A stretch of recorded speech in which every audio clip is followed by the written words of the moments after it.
And one reason I'm seeking an intelligence in outer space is because I don't find it very often here on Earth.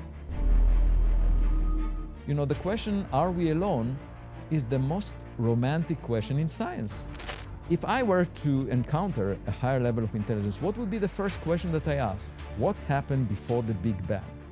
It's really arrogant of us to think that if they come here, it's because of us. You know, they don't interact with us because we seem silly. What we talk about in religious texts as God could just be a very advanced scientist. But they also mention the psychic abilities of some individuals to attract them. I don't believe stories, I don't believe people. I want to see evidence collected by instruments. The question is, who produced Oumuamua? And I floated the possibility that it's technological in origin. And it took 3 years for the US Space Command, and they confirmed the interstellar origin of this meteor.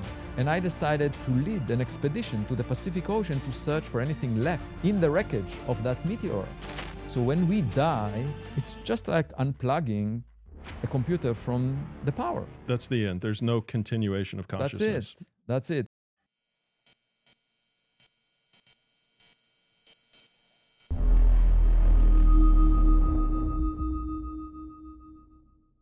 Well, welcome. It's been great to get to know you, sir.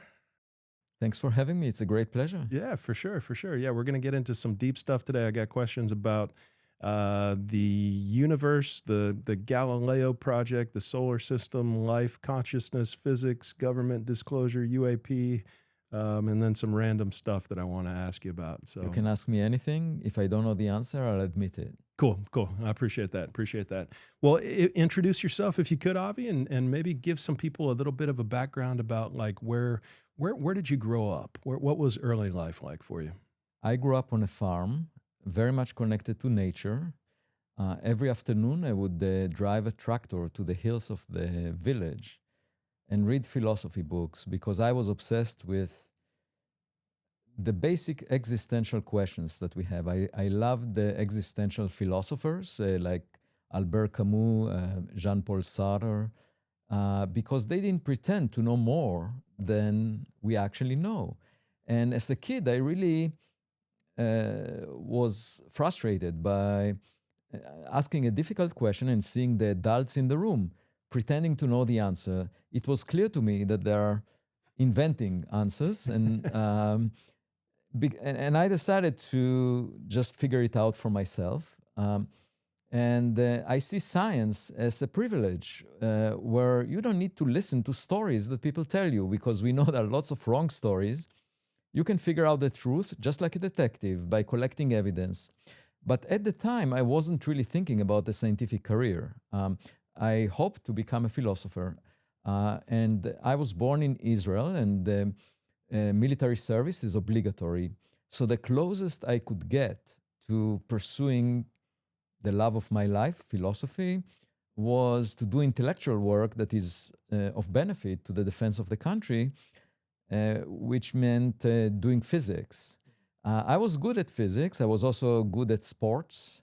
And I was recruited to a special program that allowed 20 to 30 people every year to pursue a bachelor's degree in physics and mathematics and then apply it for the benefit of the nation. I really wanted to pursue research because it allows me to do new things, to create new content. And I ended up proposing a project to the Strategic Defense Initiative. It turns out back then, President Reagan came up with this initiative, and the Russians were worried about it politically. It had a very important political impact.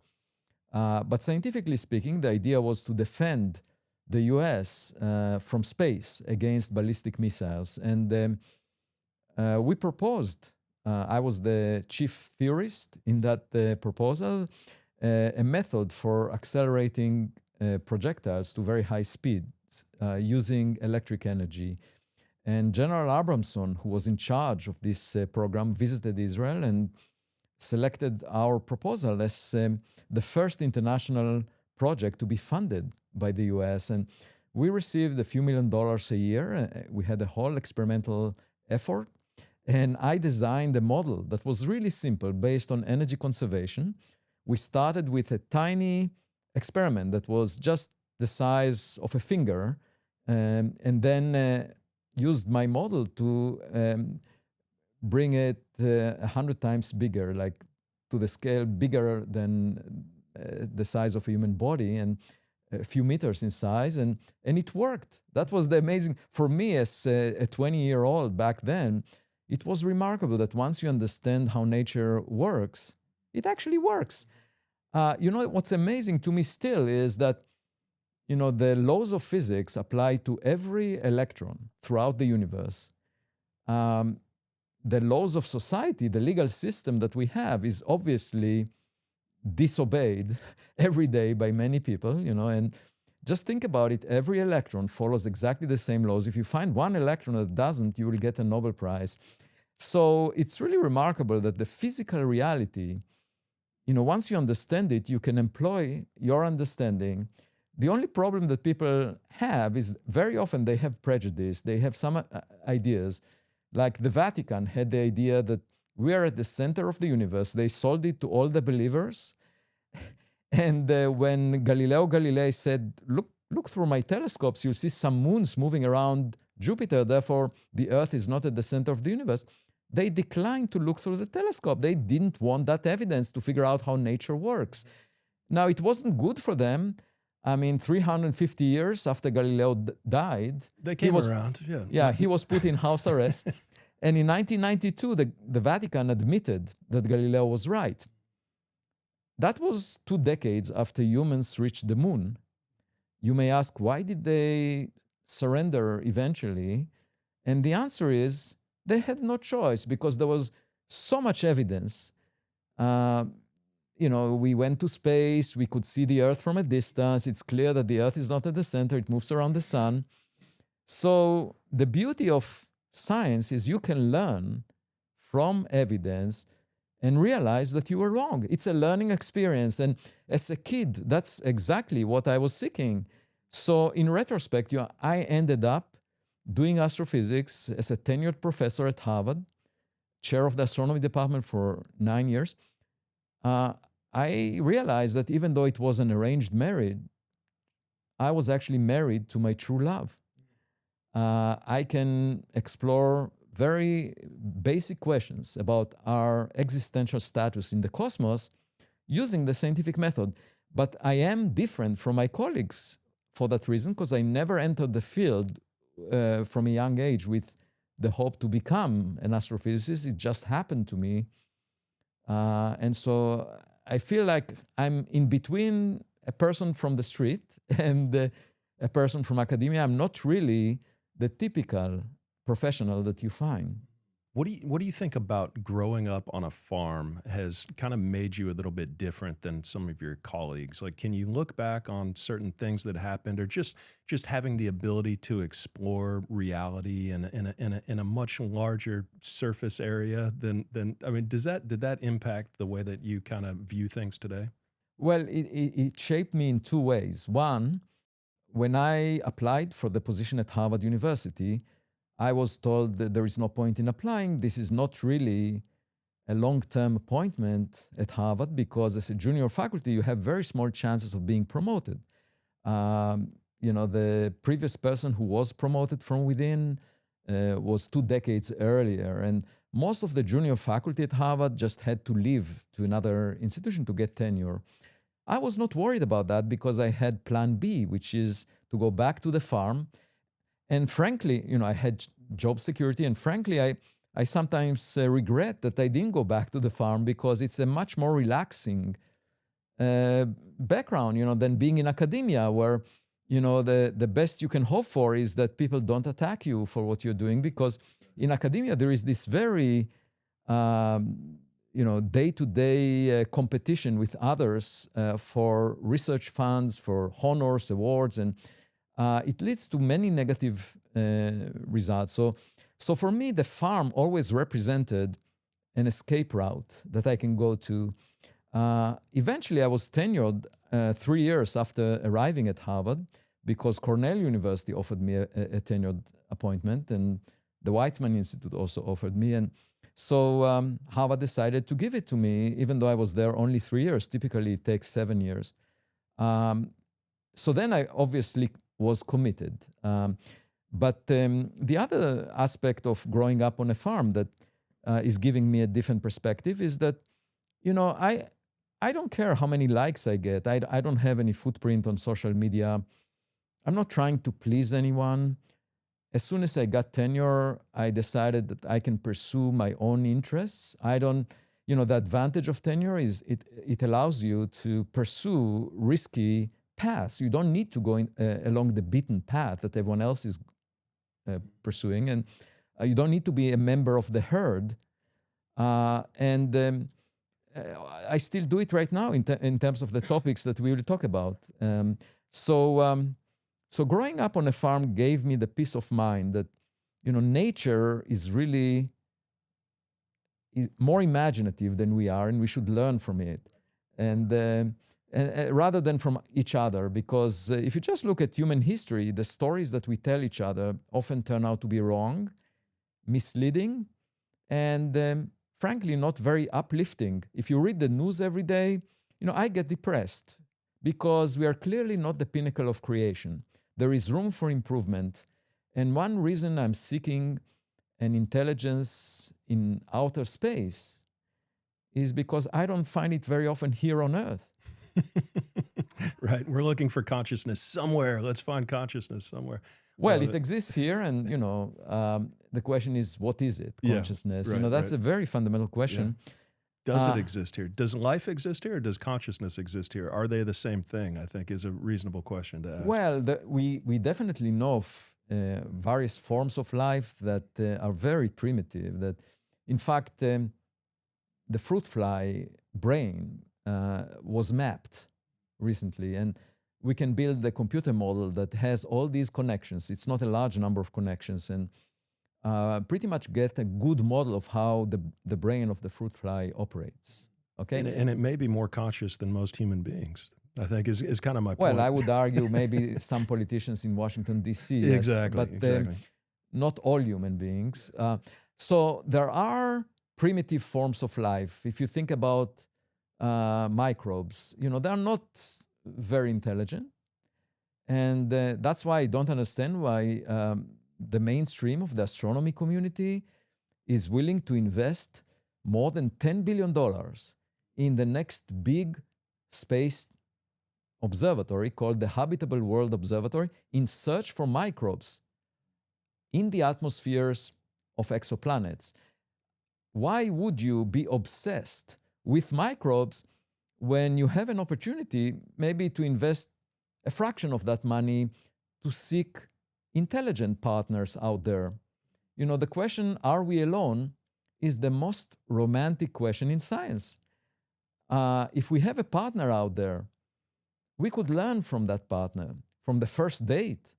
And when Enrico Fermi, the physicist, asked in 1950 at Los Alamos at lunch, where is everybody? He was talking about extraterrestrials. Where is everybody?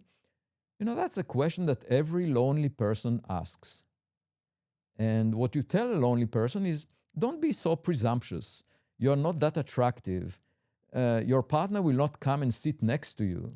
You have to be proactive. You have to go to dating sites. You have to look through the windows of your home to see if you have neighbors. And frankly, Enrico Fermi didn't build a telescope. He didn't check the sky. He was hoping that an alien would sit next to him. And that's very presumptuous. That, even if we had visitors, they may have arrived millions of years ago, maybe even billions of years ago. Why would they arrive exactly when Enrico Fermi wants them to sit next to him? And I see that as a misguided approach when you say, this is a very difficult question to answer, but you're not seeking the evidence. That's the worst you can do. Just speculate and not invest the time and effort in finding the partner. And for me, it's a very reasonable expectation to imagine something like us elsewhere. Simply because there are billions of Earth-Sun analogs. We know there are 100 billion stars like the Sun in the Milky Way galaxy alone, our own galaxy. And then there are almost 1 trillion galaxies in the observable volume of the universe. So, imagining that we are alone is really arrogant. But moreover, we know that a few percent of the stars, at least that fraction, has an Earth-sized planet roughly at the same separation as Earth is from the sun. So under similar circumstances, why wouldn't we expect something like us to have existed? And most stars formed billions of years before the sun. We are late to the party. The sun formed in the last 1/3 of cosmic history. So if we are late to the party, why don't we look around and ask, are there other people or entities, intelligent entities, participating in the party? Let's ask what the party is about. What is going on? Where is the nearest one? And instead, we are searching for microbes. I mean, it's good for our ego to think that we are at the top of the food chain. But my point is, this is unrealistic for two reasons. We are developing, our natural brain is now developing an artificial neural network in the form of AI. And very soon, within a decade or so, according to many people who work on this, there would be a level of intelligence that these AI systems exhibit that will exceed human intelligence. And so even here on Earth, we will not be at the top. I mean, if you look right now, you go to restaurants. We went to a restaurant yesterday. We ate animals that we regard as less intelligent than us. On the menu, they were served. And just imagine a reality where we are not at the top of the food chain. Who would eat us? I mean, it may not be AI systems because they don't, as long as they are not incorporated into robots. But the other type of superhuman intelligence is the one that would visit us from another planet near another star.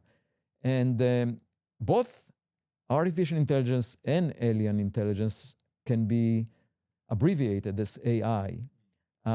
But I think we may have been superseded in the interstellar competition or food chain by something better than us. I mean, if there is a class of intelligent civilizations, we're probably in the middle of the class.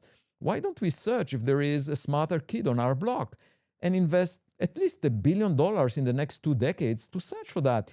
The astronomy community is allocating $0 in federal funding to that. To me, it sounds like common sense is not common in academia.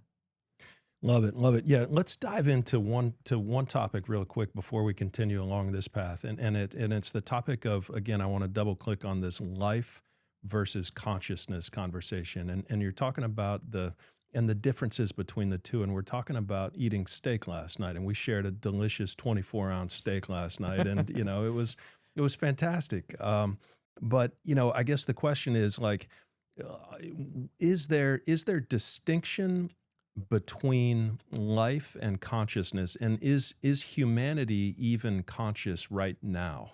Right. I think that's a question that I've been thinking about and struggling with, and it's like when you think about different levels of consciousness, and you mentioned being a better, more advanced, and are we really more advanced than the cows? Are the cows equally as conscious as we are? That's an excellent question. Yeah. In order to figure out if something is conscious, you need to converse with that something, right? And we don't often speak to cows. We don't have a language that allows us to figure out their state of mind. So the only thing we can be sure about is that as a person, when we look at the mirror, I have consciousness. So you can only be sure about yourself, and then you see the same behavior appearing for other people. So you say, okay, by analogy, since I'm conscious and I see them behaving similarly, they must be conscious as well. But a cow is a completely different animal. And not to speak about what we might meet on a date with an extraterrestrial, because, when we meet a date, here on Earth, like another human, we share the same DNA, but all bets are off if you go on a date with an extraterrestrial. and it could look very different. It could go very wrong, by the way. And communication is key to figuring out, understanding what the mental state of that thing is. Now, the way I think of consciousness is it may be just a cognitive state where you realize you get feedback from reality and you are able to digest it, to figure it what it means, so that your next acts, your response to whatever you see, represents what you want reality to be. So in other words, you're able to forecast based on your experience and realize where you are and then act on it. So it's that feedback loop with reality. And to me, it's a cognitive state that results from the complexity of the human brain. So right now, the human brain can be thought of as a neural network that has a larger number of synapses or parameters than our most advanced AI systems. But within the next decade, we might develop an AI system that, since the technology explodes exponentially, with a time scale of order a year or two, within a decade, the AI systems will have perhaps a similar number of parameters as the human brain. And my expectation is that at that point, we would realize that what we regard as consciousness or free will is manifested in the way that AI systems behave. Free will, in particular, is the inability of us to forecast how people will behave. And the way I see it is that the human brain is so complex and is affected by so many things in reality that we can't forecast, that makes it impossible to predict the way it will behave. So free will is an emergent phenomena from the complexity of the decision maker. And once AI systems reach the complexity of the human brain, they will exhibit something like free will. They will exhibit something like consciousness. That's my expectation. Now, you may ask, what happens if you go beyond that? Like, in principle, the human brain was limited because it uses 20% of the metabolic power of the human body. So it couldn't grow bigger. You couldn't have more connections in the human brain because you would have to process much more information in more complex ways. So the human brain grew to the maximum it can within the limitations, the power limitations of the human body. 20% of the power is used by the brain. And so perhaps with AI systems, if we use nuclear reactors to power them, we might be able to supersede the number of parameters in the neural network that nature developed. And the question is, there might be, what would be the additional mental states that such a system reaches? It may be well beyond consciousness, something completely different that we are not able to imagine because we are limited to our experience. And that will be very interesting to find out. So the real benefit of developing advanced AI systems, as far as I'm concerned, is that not only we will be able to replicate the human brain, but we might supersede it. And then we would figure out that there are emergent phenomena that go beyond what we are familiar with. That would be amazing. That's also possible if we ever meet an alien intelligence. It could be in the form of extraterrestrial AI systems or biological extraterrestrial creatures that visit us. And we can learn, again, from them as well. And I very much look forward to that. Obviously, our human ego will be injured when we meet someone, and we would have to worry whether they serve us in their soup on their menu. But the reason that it will be remarkable is because we would realize that we can do better, that perhaps we will evolve into a higher level of intelligence. I mean, if you read the news, clearly we engage very often in conflicts, in zero-sum games on territories on this earth. We fight over them. There are 2 wars going on right now. Um, and, there is much more real estate in the universe at large. Last night, I received an email from a 13-year-old who asked me, he realizes that death is an integral part of reality. Humans die, the sun will die, and he was asking, will the universe die? I mean, is there a deeper plan that death must be there? And I said, no, there is no plan. We can seek immortality in principle. I mean, there is an animal that we know, as far as we know, if you give it the nutrients, it lives forever. It's called planaria. And planaria, it's just this worm that it has a head. If you chop it off, it develops a new head. So the head actually ages, just like in mammals, but by chopping it off, you get a new head with better vision. So just imagine the French Revolution putting Marie Antoinette on the guillotine, chopping her head. The rebels wanted to get done with the queen. But if she was planaria, then her body would develop a new head, and her head, the chopped head, would develop a new body. Because planaria, if you cut it into, there was an experiment about a century ago that cut it into 279 pieces, and each of them developed all the organs. So you would get two Marie Antoinettes.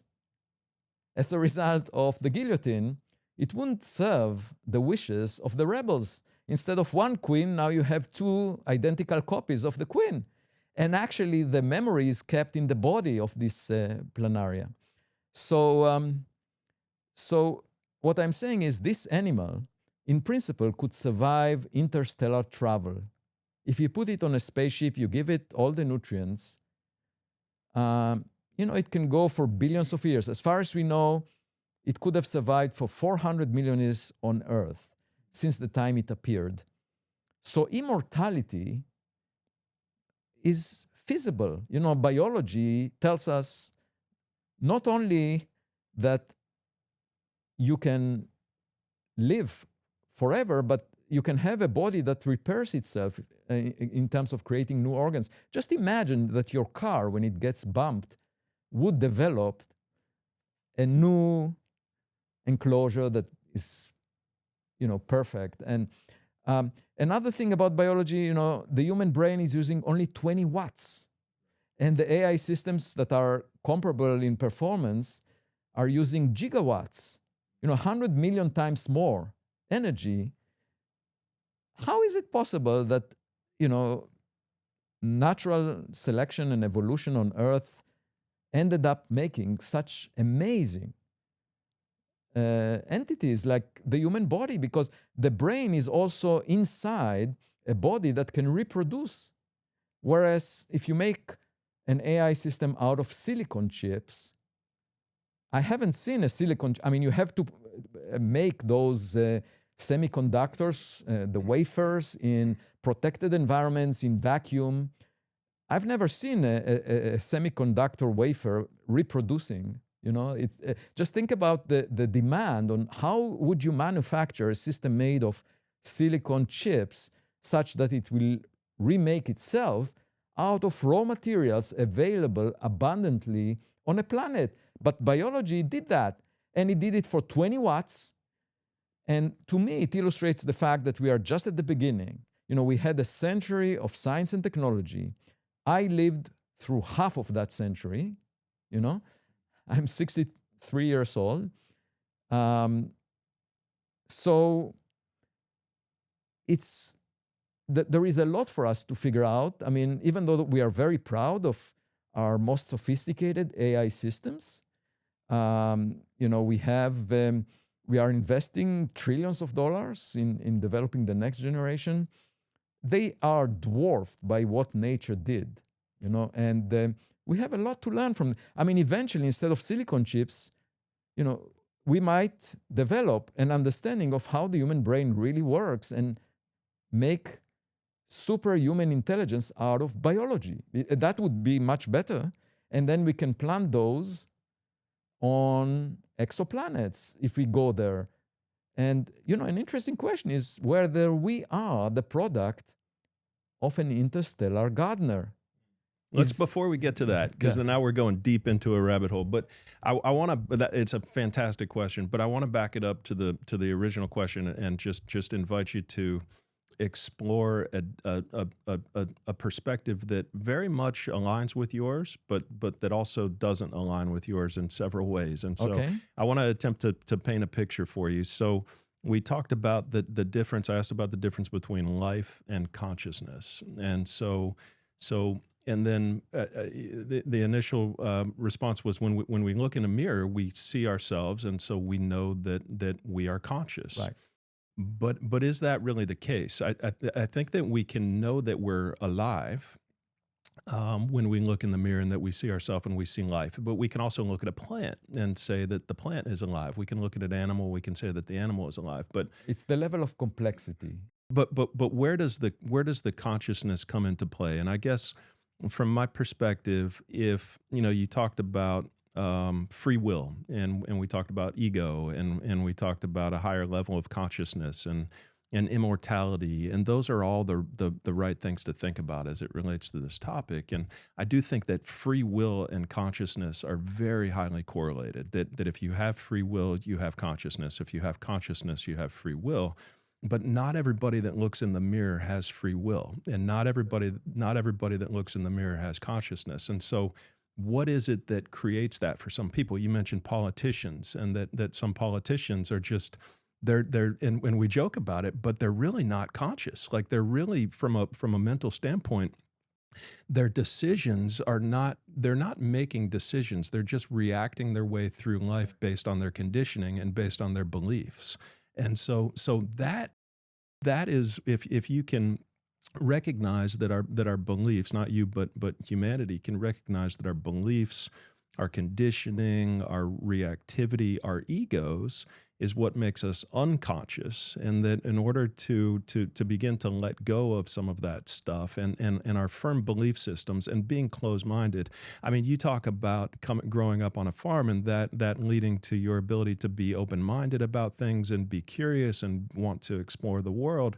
The people that are deeply unconscious from a spiritual standpoint, from a mental standpoint, are the ones that are so identified with their minds and so identified with their mental positions of I'm right and this is wrong, that they have no consciousness within them. They have no free will within them, because they're not actually making decisions. They're just reacting based on conditioning that's within them. So I think that there is a distinction between life and consciousness, and most of the human race has not realized they're their movie character right now. Most of the human race is their ego. They're playing their roles within society. They're acting out the roles of the movie characters that they think that they are, the things that they're identified with. So their job title, their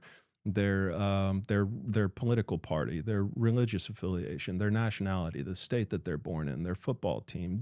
All of these collective identifications create this movie character, and it creates these reactions that come out of people that limits their free will. It eliminates their free will, and it eliminates their consciousness. So, but I should also confess that I've never seen my liver. I don't know about you. Yeah, I've never seen my heart. No.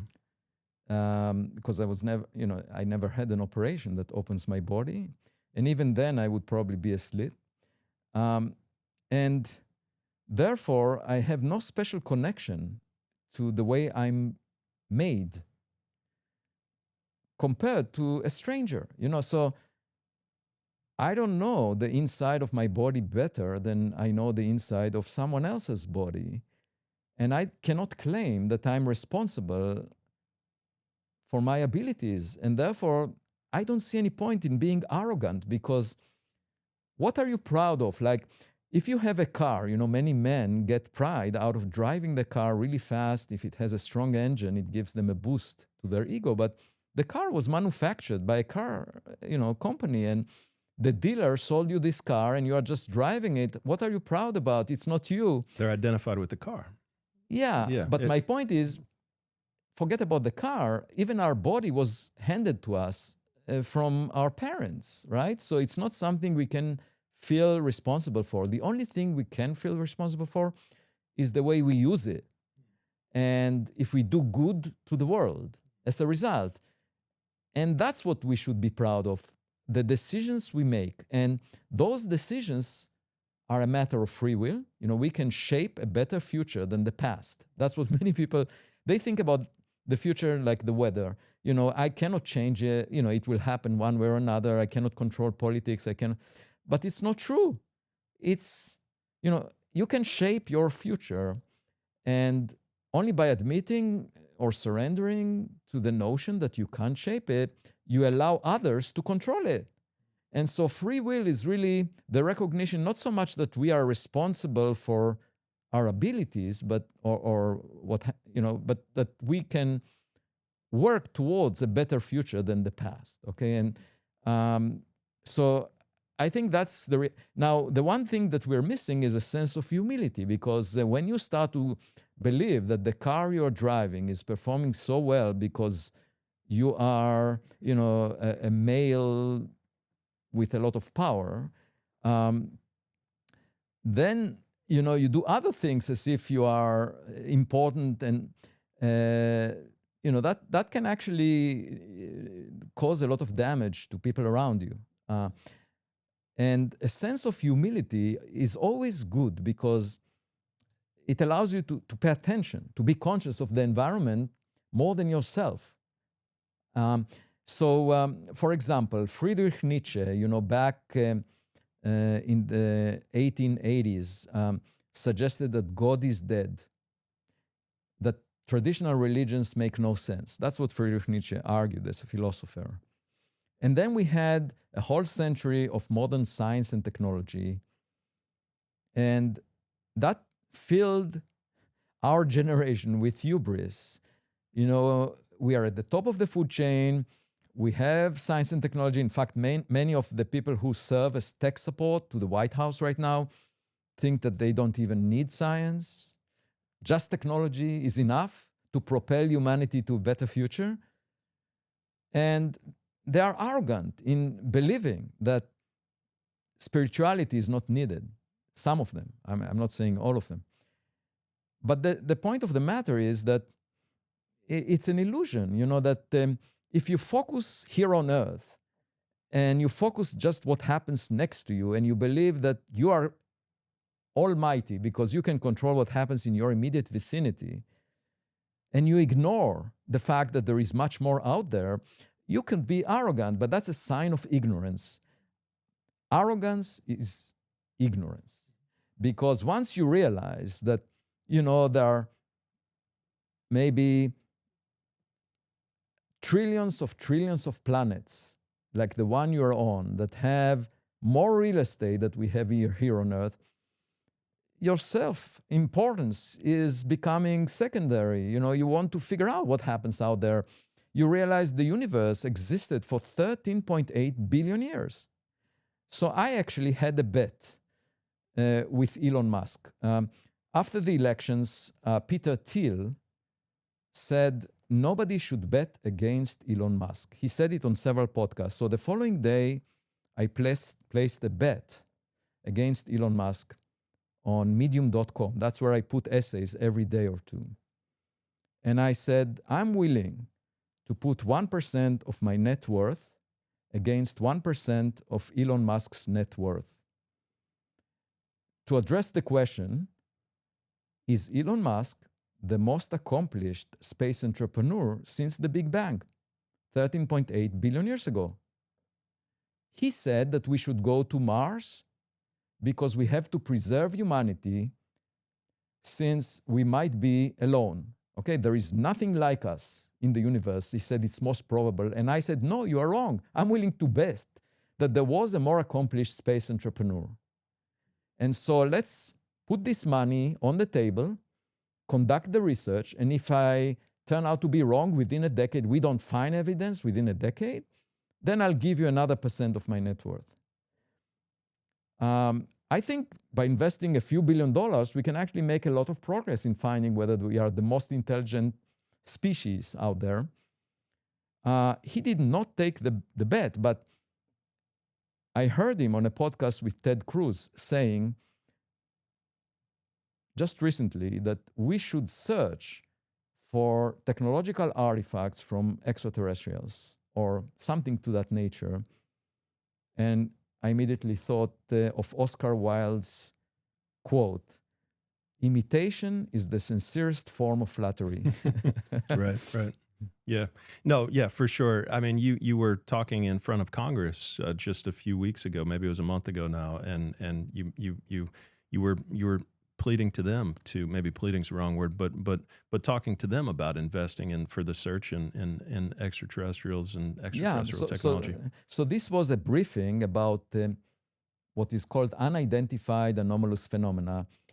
This term was introduced in a report that the Director of National Intelligence submitted to Congress about 4 years ago.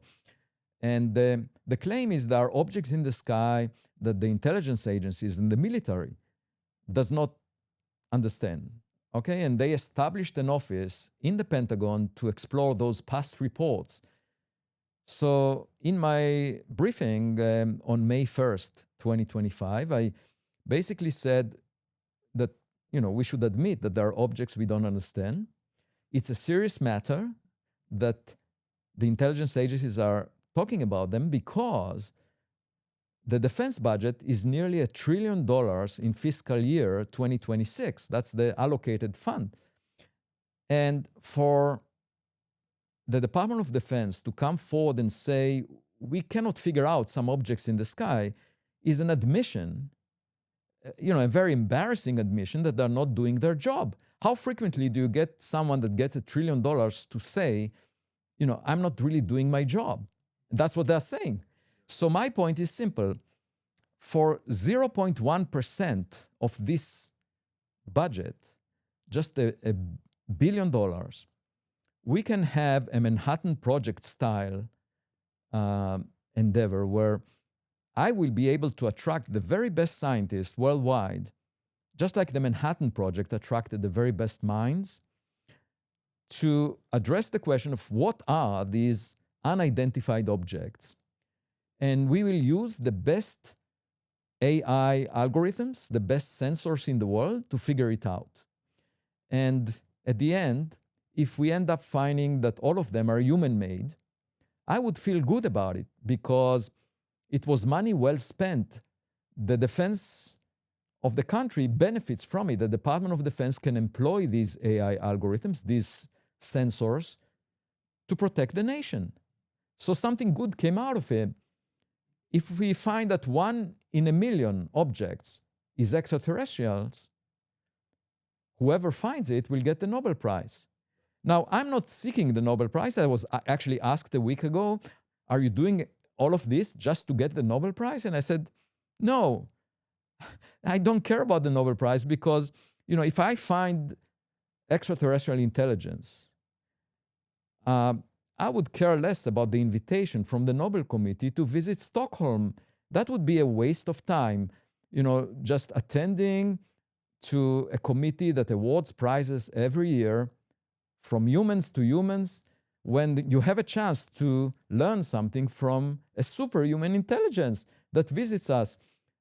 It's not about the Nobel Prize. It's, you know, that is completely irrelevant. What matters is it will change the way we think about our status in the universe, about how much better we can do, we can learn about new technologies, new science out of it.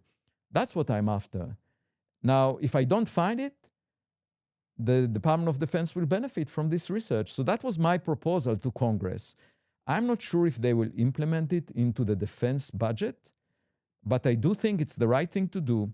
And $1 billion is only 10% of the amount of money that is being asked by the mainstream of astronomers to look for microbes.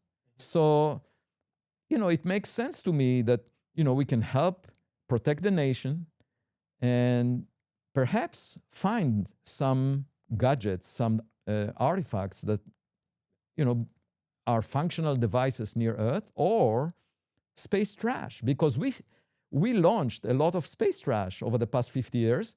You know, just on January 2nd, 2025, an amateur astronomer noticed an object passing near Earth. And he flagged it as a near-Earth asteroid. And we have a whole system that catalogs such objects because the non-avian dinosaurs were killed by a giant impact.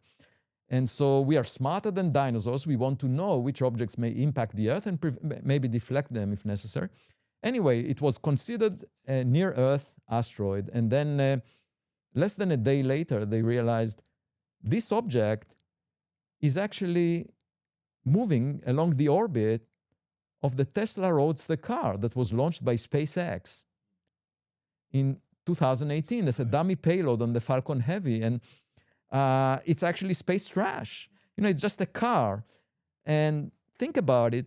Astronomers will catalog an object moving in the sky that came into the solar system as a rock of a type that we've never seen before, whereas it could be just an interstellar car. If another space entrepreneur somewhere else decided to trash interstellar space, and it's just like plastics in the ocean. These technological artifacts may be filling the Milky Way galaxy that are bound by gravity, and they accumulate over billions of years. So we just need to look around us. Right now, there are 1 million objects, roughly the size of a person, from outside the solar system that are inside the orbit of the Earth around the sun. 1 million of them. We have not explored them because they reflect very little sunlight, so we can't detect them with our existing telescopes on Earth. But we can design a space mission for $1 billion that would search among the rocks to see if there is any technological space trash. That they're orbiting the sun, between the Earth and the sun, you said? They're not really orbiting. They're coming from outside the solar system, plunging to the inner part and passing by. The first such object that was reported was Oumuamua. It was discovered by a telescope in Hawaii, roughly the size of a football field. Before we get to that one, because that's another topic that I really want to dive into, but I've got a couple more questions about this, the congressional thing and that whole situation. Have you heard of the Skywatcher group? Yes. Yeah. Okay. And have you ever considered working with them or some sort of a collaboration? Well, they just started recently. Shortly after the first report from the Director of National Intelligence, I decided to establish, in partnership with Frank Lauken, the Galileo Project. And the goal of the Galileo Project is to collect data, rather than be obsessed with reported events from the past that we cannot get more data on. Just look at the sky. The sky is not classified. The oceans are not classified. We can search for any objects that came near Earth from outside the solar system and learn about them. So that's what we are doing. We have one functioning observatory at Harvard University that we started with that collected the data on 1 million objects over the past year. And we just assembled a copy of it in Pennsylvania. And we are in the process of completing a third observatory in Nevada. So altogether, by the end of the summer of 2025, we'll have 3 working observatories that monitor the sky in the infrared, optical, radio, and audio, and we analyze the data that we receive with machine learning software that tries to look for outliers, objects that do not behave within the performance envelope of human-made technologies. And, even if 1 in 1 million turns out to be non-human made, that would be big news, the biggest discovery that science ever made. The key for us to find those outliers is to figure out their distance, because you might see an object moving very fast across the sky, but it's actually very close to you. So distance is key to knowing the actual speed of the object and the acceleration of the object. And to do that, we are using multiple units that are separated, looking at the same object from different directions, so we can figure out the distance. It's the same reason that we have 2 eyes. There were animals with 1 eye, and they didn't survive. Those with 2 eyes survived because they could see the distance of the predator. So it really benefits us to have 2 eyes. question is, why do we have only 2 eyes? Why not an eye in the back of the head? That was probably not very beneficial as much as 2 eyes. But there are animals with many eyes. I don't know how many eyes aliens have. That's an open question. But when we meet one, on our first date, we shouldn't express our, disgust if we see an alien with many eyes, not just 2, because beauty is in the eyes of the beholder, irrespective of how many eyes the beholder has. Right. Agreed. So I want to dive into the Galileo Project as well. And I know that you guys are doing tremendous work there, and I'm super excited and appreciative of the work that you're doing. And I want to understand that on a deeper level. So I'm excited to talk about that. But before we get there, on this, the Skywatcher thing, I guess I just want to double click on that and just ask, so they're apparently like using some sort of EMF detection. They're sending that's one aspect. Signals up to and then all of these UAP are appearing. They claim to have attracted UAP. They do. But they also mentioned the psychic abilities of some individuals to attract them. Right. Now, thoughts on that?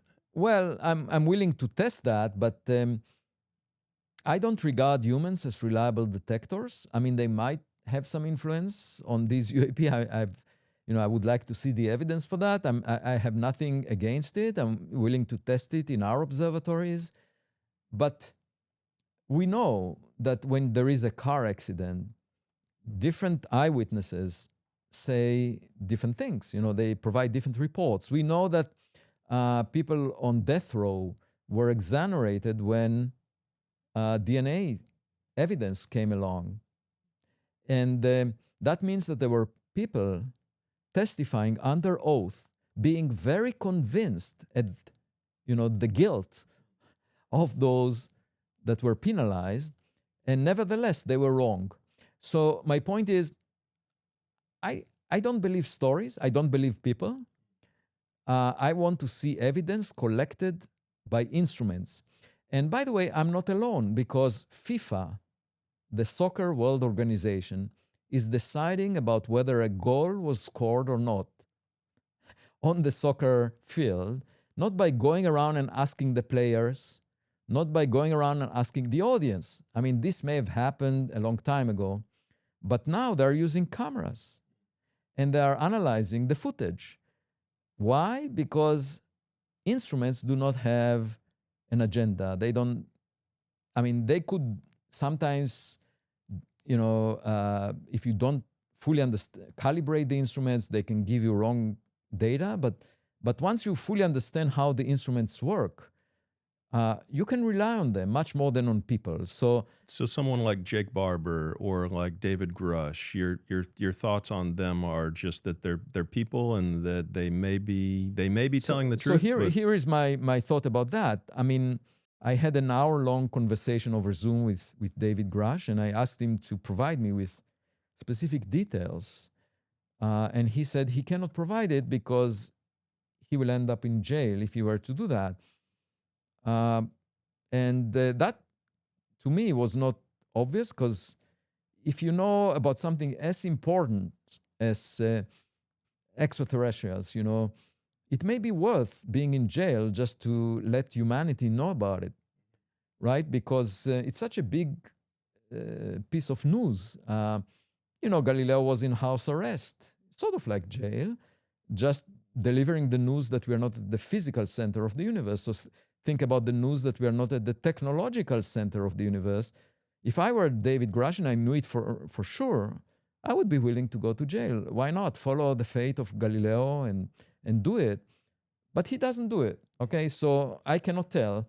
When I was in Congress, next to me was Eric Davis, who was talking about 4 types of aliens as pilots in a dozen craft that are in possession by the US government, perhaps in corporations like Lockheed Martin or other places. Again, I want to see the evidence before believing it, because people can tell stories. Now, I'm quite confident that the US government has a program for retrieval and reverse engineering of materials from crash sites, because that is useful to figure out the technologies employed by adversarial nations. If you go to a battlefield and you capture some equipment that crashed, you want to reverse engineer it and figure out what the Russians, the Chinese, other countries, the Iranians are doing. So there must be a program like that. And they must have found also pilots, human pilots, from different ethnic origins that look different. So maybe the 4 categories that Eric Davis talks about are just 4 different ethnic origins of pilots whose bodies were distorted by the crash, human bodies. And now you could imagine also that such a unit will try to hide what it knows by saying, oh, this is alien technologies, this is alien pilots, so that the adversarial nations will not be aware of exactly what the US knows. And then someone like Eric Davis or Grush hears indirectly about it and thinks it's real. I mean, so this is the second possibility that may be representing the testimonies we heard.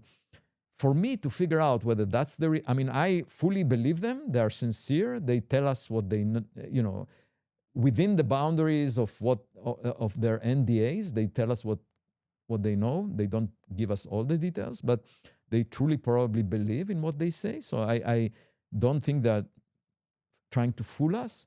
But the question, the fundamental question, is whether what they report about is real.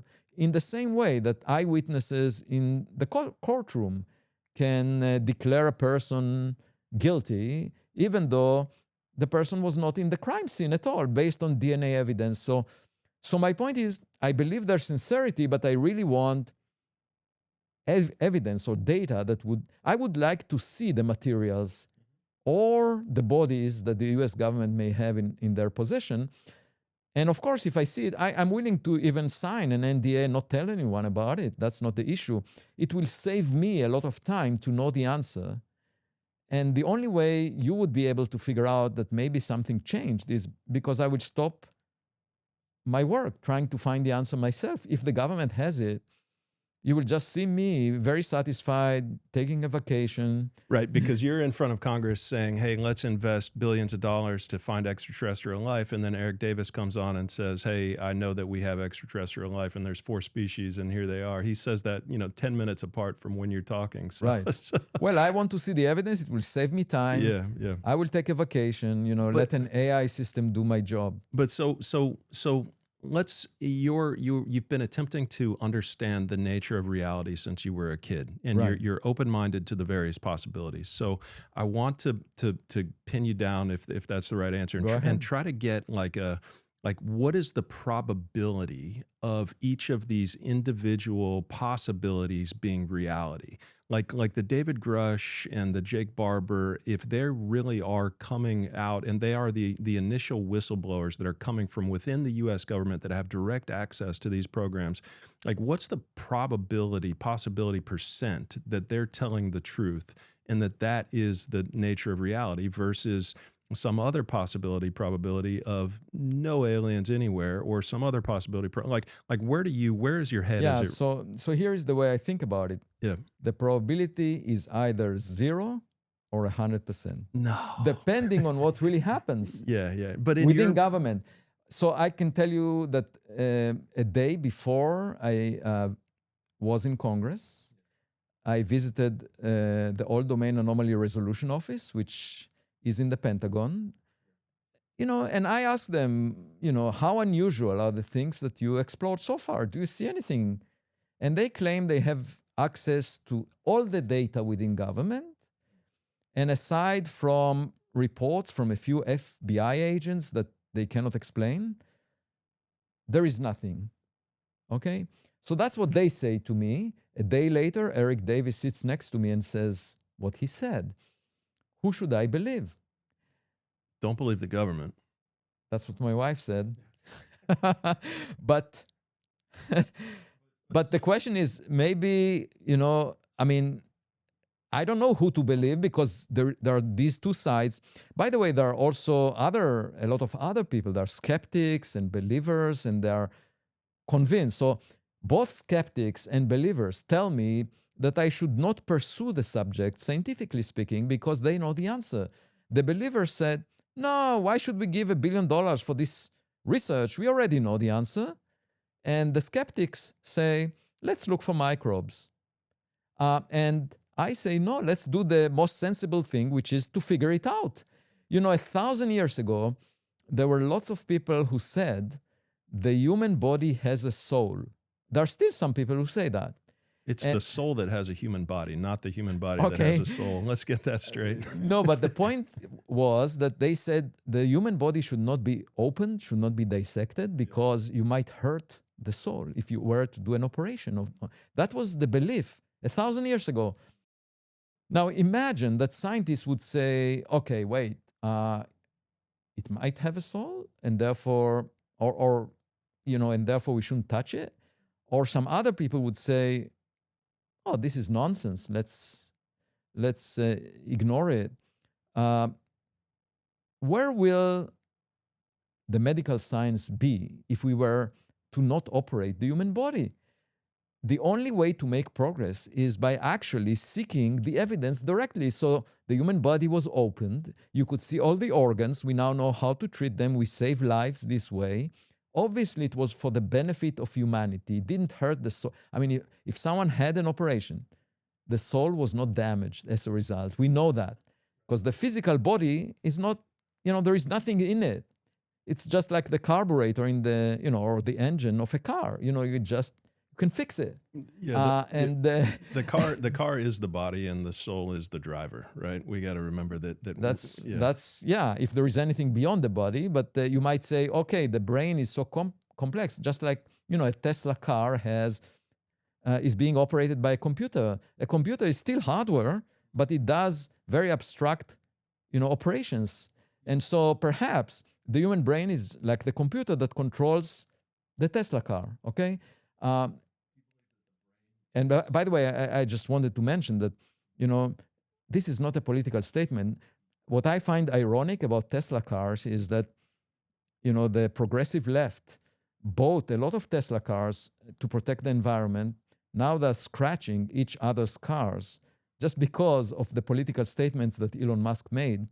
Doesn't make much sense to me. You can save the environment and disagree with other people about politics, but the two are not connected. The egos never made any sense. But so do you think that the brain is the center of consciousness, or do you think that the soul, I don't think there is anything. Okay, so my view is, or the soul, we are my question. Just the body that we have, and the complexity of the brain allows us to operate at a higher level than, a microbe. And we have this sense of consciousness, sense of free will, just because our brain is so capable, so complex. And if you were to build a robot that has an AI system with as many parameters as the human brain, it would behave like us. And if you were to improve it, it would behave better than us. What percentage chance would you say that the brain is at the center of consciousness? Oh, that is what I don't see anything in the physical reality so far that physics explored that indicates an ingredient that connects to this, what we call the soul or consciousness. I mean, think about a building, okay? So it's made of bricks, let's say. What is the building? Okay, you might say the building is just the bricks, right? But obviously when the bricks are piled up, let's say there was an explosion, the building collapsed, and you end up with the bricks. When they are completely disorganized, you don't get the same sense as when the building is out there. And the reason is that they were organized by an architect that gave a shape to the building and some functionality to the building. So I see the same thing with the human body. Okay, so when we die, it's just like unplugging a computer from the power. We're unable to function anymore, and that's death. That's it. That's the end. There's no continuation of consciousness. That's it. I mean, of course, you can promise people a lot of things after they die, And if they believe you, I would also sell them a used car and promise a lot of things. But the point is, they cannot go back and sue you after they die, right? So that's the trick that many religions use, that to promise things after death, but nobody came back from death to argue that they were wrong. People have. What about near-death experiences? Near death is different. Out-of-body experiences. No. But that's different, because then you might say that the human brain has some hallucinations while you're not completely dead. But what about when you have an out-of-body experience and the spirit or the consciousness is able to learn things and see things that it wouldn't be able to see from within the body? So well, it's the same as when people take recreational drugs. They're claiming that something happens to them, that or there are all kinds of you can do physical things to the human brain that will make it perhaps perform in different ways, right? But there's cases where people have left their bodies and gone and read that's an hallucination. That's hang on, Avi. Let me finish when I'm talking. Just let me finish the whole thing first, right. But there's cases where people rise above their body and look at the top of a fan, and they're reading the serial number on a fan, and they come back and they report that to the doctor. There's cases where people leave their body and they travel down the street 2 miles to go see their spouse, and they see what the spouse is working on the computer that they're working on. And when they come back to life, they have the conversation with the spouse about, yeah, I saw you looking on Zillow. I mean, these are experiences that people have and report on. And I mean, people have taken lie detector tests and okay. No, the Zillow part, I wouldn't be surprised, because the wife was looking at Zillow before, so it's not unusual. But the serial number, I would be really surprised. So I want to see that evidence. Yeah, for sure. Yeah. If someone can do that experiment under a controlled environment and report to me about the serial number of a fan before seeing it, like this would be a fan in a new room that this person was never in, that would be very intriguing. I'm open-minded to change my views based on evidence, but as far as I know, as of now, there is no conclusive evidence of that nature, because otherwise it will be really amazing. Like if we could separate the physical reality from something else attached to it, I would like to know about it. And so, for example, and I've mentioned this on my last couple of podcasts, it's just come up, but a jellyfish has no brain. Okay. And a jellyfish does have consciousness. It is alive. We don't know. Well, it's alive, and it's been scientifically proven actually within just the last year that jellyfish have memory, that they're able to store memory. And, that can be done in the body. Hang on, Avi, I'm still going. That they're still able to actually make decisions and like react based on having the same stimuli, the same thing that is hitting them in the present moment that happened to hit them in the past. They've adjusted their behavior based on how they interact with light, and so it's actually been proven. Not surprising, by the way, because we know know that the planaria, for example, or other animals have memory encoded in the interaction, the electric signals associated with the interaction among cells in the body. So it's not just in the brain.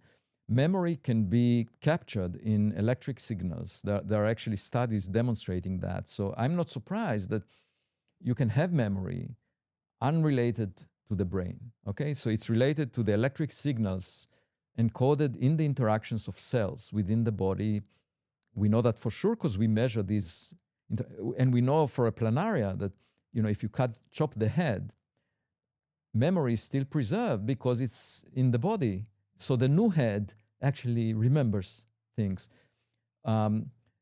So I'm not disputing that. The way that the body maintains memory could be separate from the brain. But the point is, it's all part of a physical system. And I would love to know if there's anything else, because as far as we know, among physicists, there is nothing else. We have a standard model of physics that is just based on particles that we know about.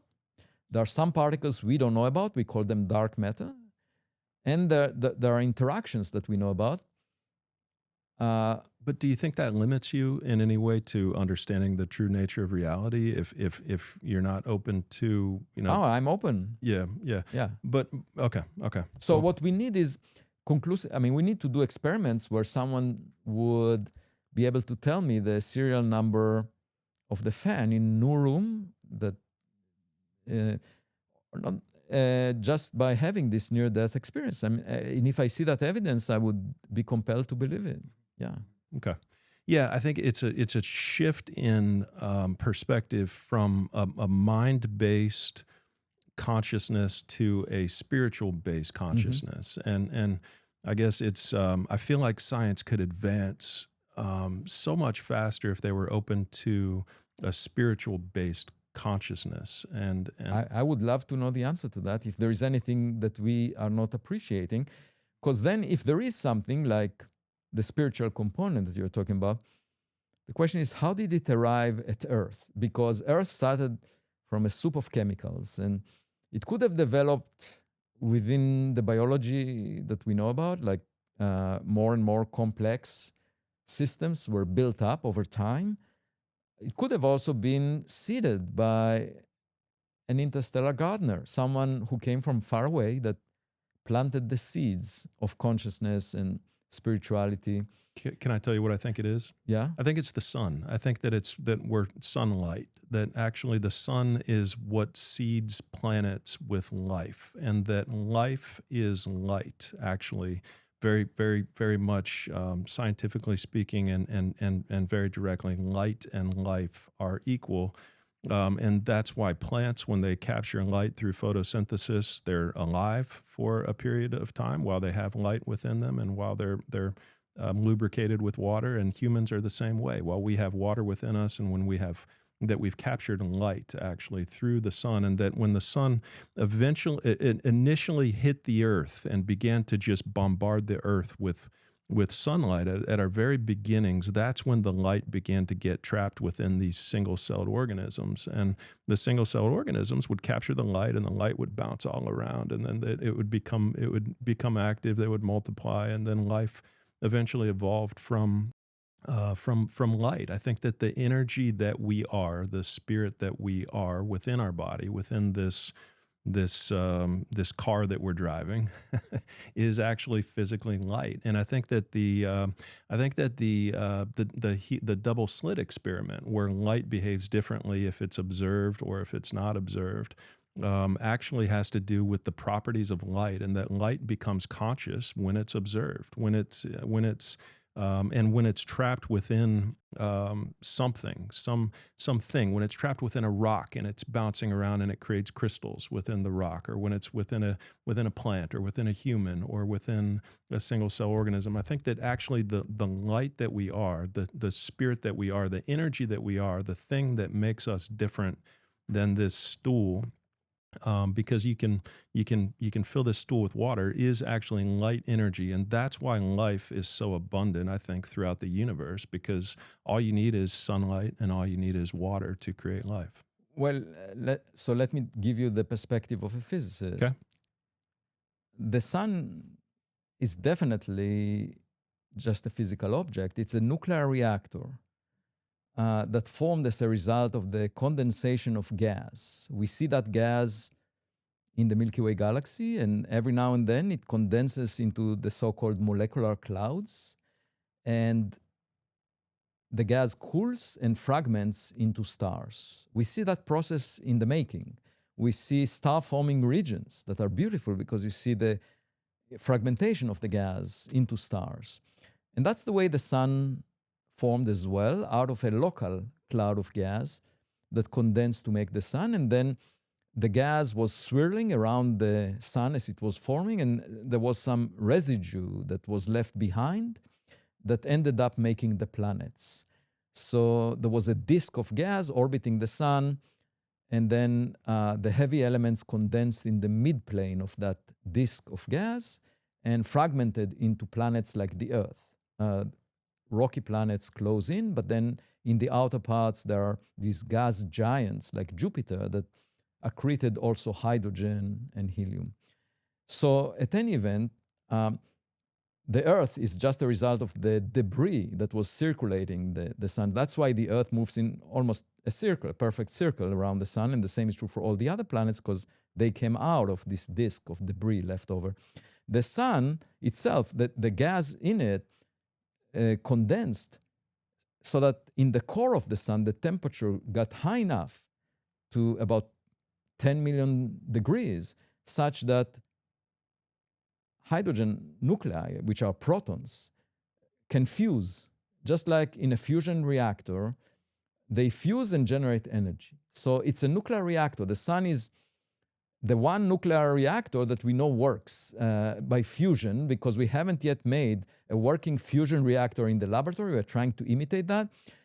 But the point is, that fusion reactor is held by gravity. So a fusion reactor held by gravity and not by magnetic fields, the way we are trying to do it in the laboratory, is a star. So a star is held by gravity because it's sufficiently massive for gravity to maintain the gas, to keep it against the pressure that tries to break the sun apart. There is there's an immense amount of heat in the middle that tries to break it, the pressure.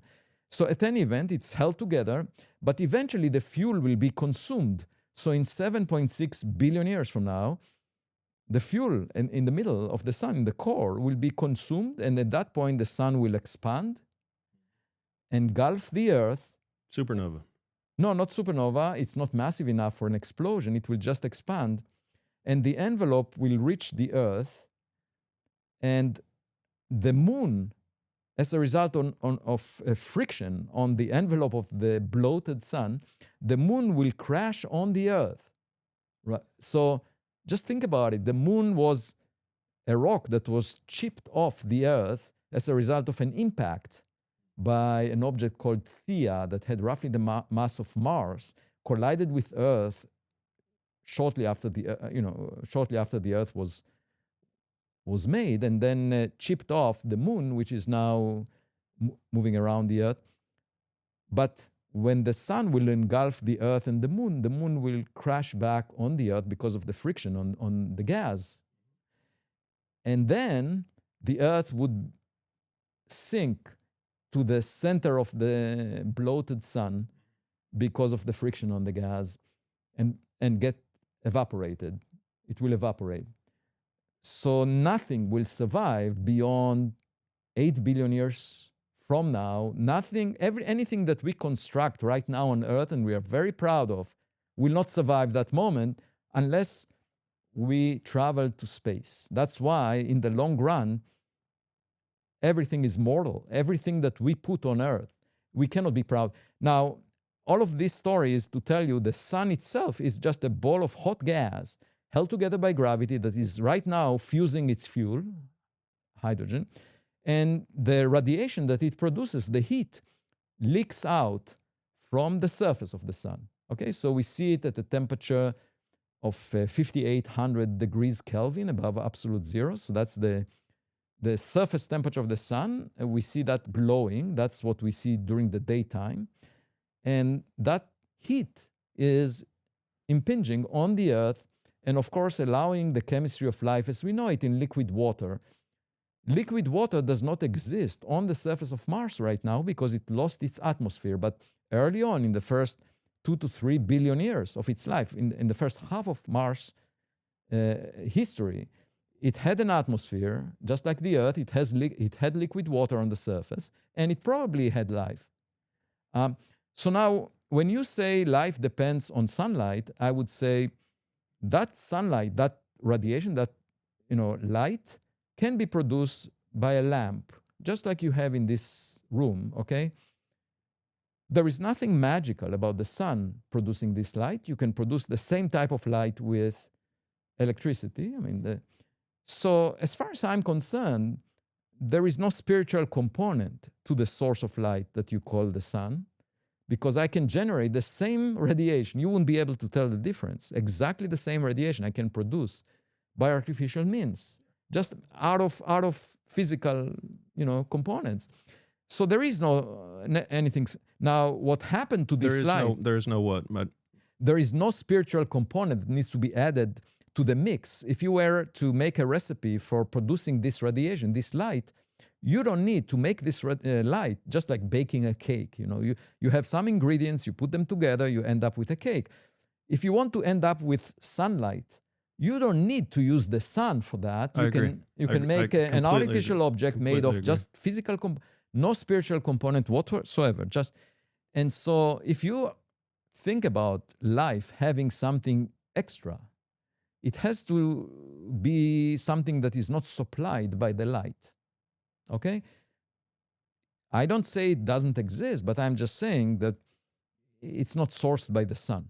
I'm not following at all. And let me just I just don't understand why the possibility that I present for how life may come to be and what life actually is in any way in conflict with what you just described. Because I agree with what you're saying about the sun and the solar system. I mean, it's this is just science. We know most of this. I would argue that the moon is potentially not necessarily formed by a collision onto the into the Earth with an impact from a planet-sized object that flung the moon off into a perfectly circular orbit. That I would question whether or not that's fact versus that's a theory. I think that that's really just a theory at this It's a point. theory, but it has, I mean, the composition of the moon agrees with that theory. So I think it's a good theory, and I think it's probably the best possibility that we have. But I don't think that there's anything in conflict with what you said that conflicts with the possibility that I'm raising, that I'm just inviting you to consider as a possibility for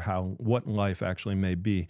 And I don't think that I'm not saying that there's some magical component, and I'm not saying that there's any spiritual aspect of this. I'm just saying throw out spirituality completely and just say light, or just say life, and to be able to use those two words interchangeably. I don't think that anything that you said um, eliminates the possibility that life can be created by light. And I think that whether it's sunlight or whether it's electrical light, I agree, it's light. It's the same thing. And so, But what you're saying is that light cannot emerge in darkness. And I'm not sure about that, because at the bottom of the ocean, there are forms of life that don't get much light. And I can imagine some chemistry happening that could lead to complex molecules and perhaps life, even in darkness. Because all you need is to supply the energy that would fuel life, and that can be provided by other means. For example, chemical reactions that release energy, or volcanic activity, some other source of energy that has nothing to do with light, just with that mechanism providing heat that initiates chemical interactions that lead to the complexity of life. So there could be life as we don't know it. In fact, there is one other object in the solar system that I would love to visit first, and that is Titan. It's a moon of Saturn, and it's the only object in the solar system that has liquids on the surface. There are lakes, rivers, oceans of liquid methane and ethane. The surface temperature is only 90 degrees Kelvin, about a third of the surface temperature on Earth. So Earth has liquid water. Titan has liquid oceans, rivers, lakes of methane and ethane. And I would like to go there fishing. I would like to find out if there are fish swimming in these lakes or oceans, because if there are any, I will not eat them. I will not serve them in restaurants, because they might be not healthy to our body, but they would represent life as we don't know it. So indeed, the concept that we have of life on Earth is limited to it being sourced by perhaps sunlight most often, but there could be life as we don't know it.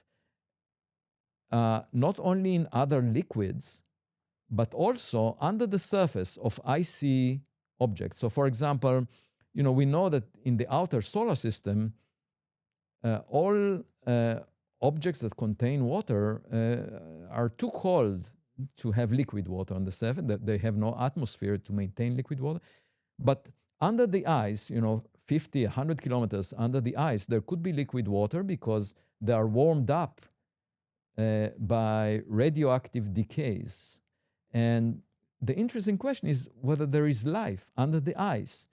If there is, and we could find out by studying Europa or Enceladus that have geysers, they have these plumes of water vapor coming out from the underlying oceans under the icy surface that they have. And it would make sense for us to check if there's any evidence for organic material, for life in those oceans. Because if there are microbes under the icy surfaces of bodies far away from the sun, then it would mean that these are the carriers of the most abundant forms of life, the most abundant microbes, because there are many more such objects than objects in the habitable zone of stars, in the region where there could be liquid water on the surface like Earth or Mars used to have. So, maybe life is much more prevalent than we imagine, because it may exist just in oceans buried under ice. By the way, if there is life there, that whatever creatures form in that water, they cannot see the stars because the ice blocks their view. They cannot build telescopes to figure out that there is anything out there in the universe. We are fortunate. We can look up and see the universe at large. Whatever exists buried under a thick layer of ice, maybe 50 kilometers in depth, just is completely ignorant of the universe. Yeah, let's dive into the moon for a second then. I thought that was something that I wanted to ask you about, and just that, so I gather that your primary theory is that it was the prevailing theory, is the prevailing theory about how the moon was formed. Well, as you said, it's a theory. We don't have conclusive evidence. There were some anomalies detected in the composition of the moon that brought this theory to question, but there are solutions that people proposed. It seems like the most likely scenario for how the moon formed, because there was an initial period of hundreds of millions of years where the Earth was bombarded by impacts. It's called the Large Heavy Bombardment. And interestingly, we can go back in time by using DNA of all life forms on Earth and trace a common ancestry. It's called the last universal common ancestor, LUCA. And recently, last year, there was a paper published in Nature magazine that dated when LUCA appeared on Earth. It was 4.2 billion years ago, only a few 100 million years after the Earth formed. And it was still bombarded at that time, but it's quite amazing that primitive life, microbes, emerged as soon as the Earth cooled to a temperature that allows the chemistry of life as we know it. It's also possible that life was brought from Mars, because Mars was a smaller body and it had a larger surface for its mass.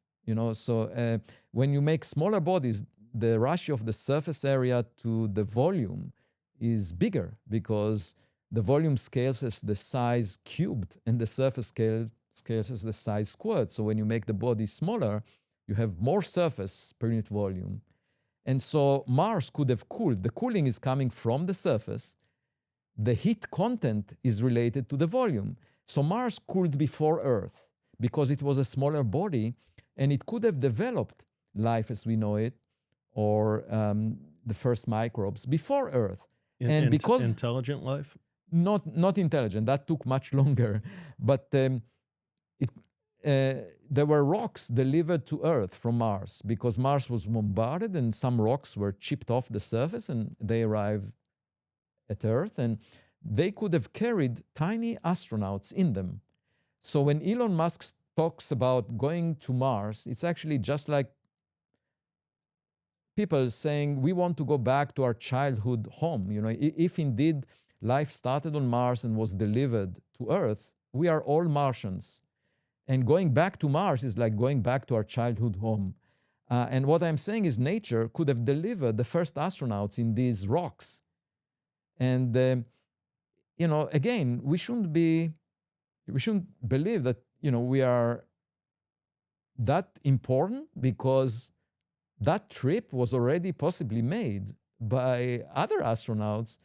The mission of going to Mars, which will make America great again, was actually accomplished in reverse, perhaps, we don't know for sure, by microbes in rocks 4.2 billion years ago. Yeah, it's cool. Yeah, it's cool. Definitely a cool possibility. Getting a little more fringy here for a second, is any possibility that the face on Mars or Cydonia or that region of Mars that there ever was any sort of more advanced life on Mars? I mean, Well, that's a very interesting question. Personally, what I would like to do if I ever go to Mars or can design a mission to Mars, I would like to send some helicopters into the caves, the so-called lava tubes, because life is protected in the caves from very energetic cosmic rays, energetic particles. The surface of Mars is currently sterilized by cosmic rays because there is no atmosphere, and the water dried up. It's a desert, and the temperature changes by hundreds of degrees between day and night. So, it's just like you live in a fancy home and someone is telling you, let's move to a motel that has cockroaches on the floor, Right. and it's really a bad experience if you were to go there, and it would cost you, I don't know how many billions of dollars to do it. It's not a great deal as far as a real estate agent would tell you. It's not, it wouldn't be, but that's actually the ambition for us to leave the rock that we are born on, that is, such a great place, to a desert, a rock that is next to that rock, just moving from this rock to another rock that has worse conditions on it. To me, a much better vision is to have a space platform that we design with a nuclear reactor on it that would accommodate people. So we started in the jungles of Africa on trees, just like chimpanzees, and we made a transition to high rises in cities. It's an amazing transition. If you think about it, within a few million years to make that transition is mind-boggling.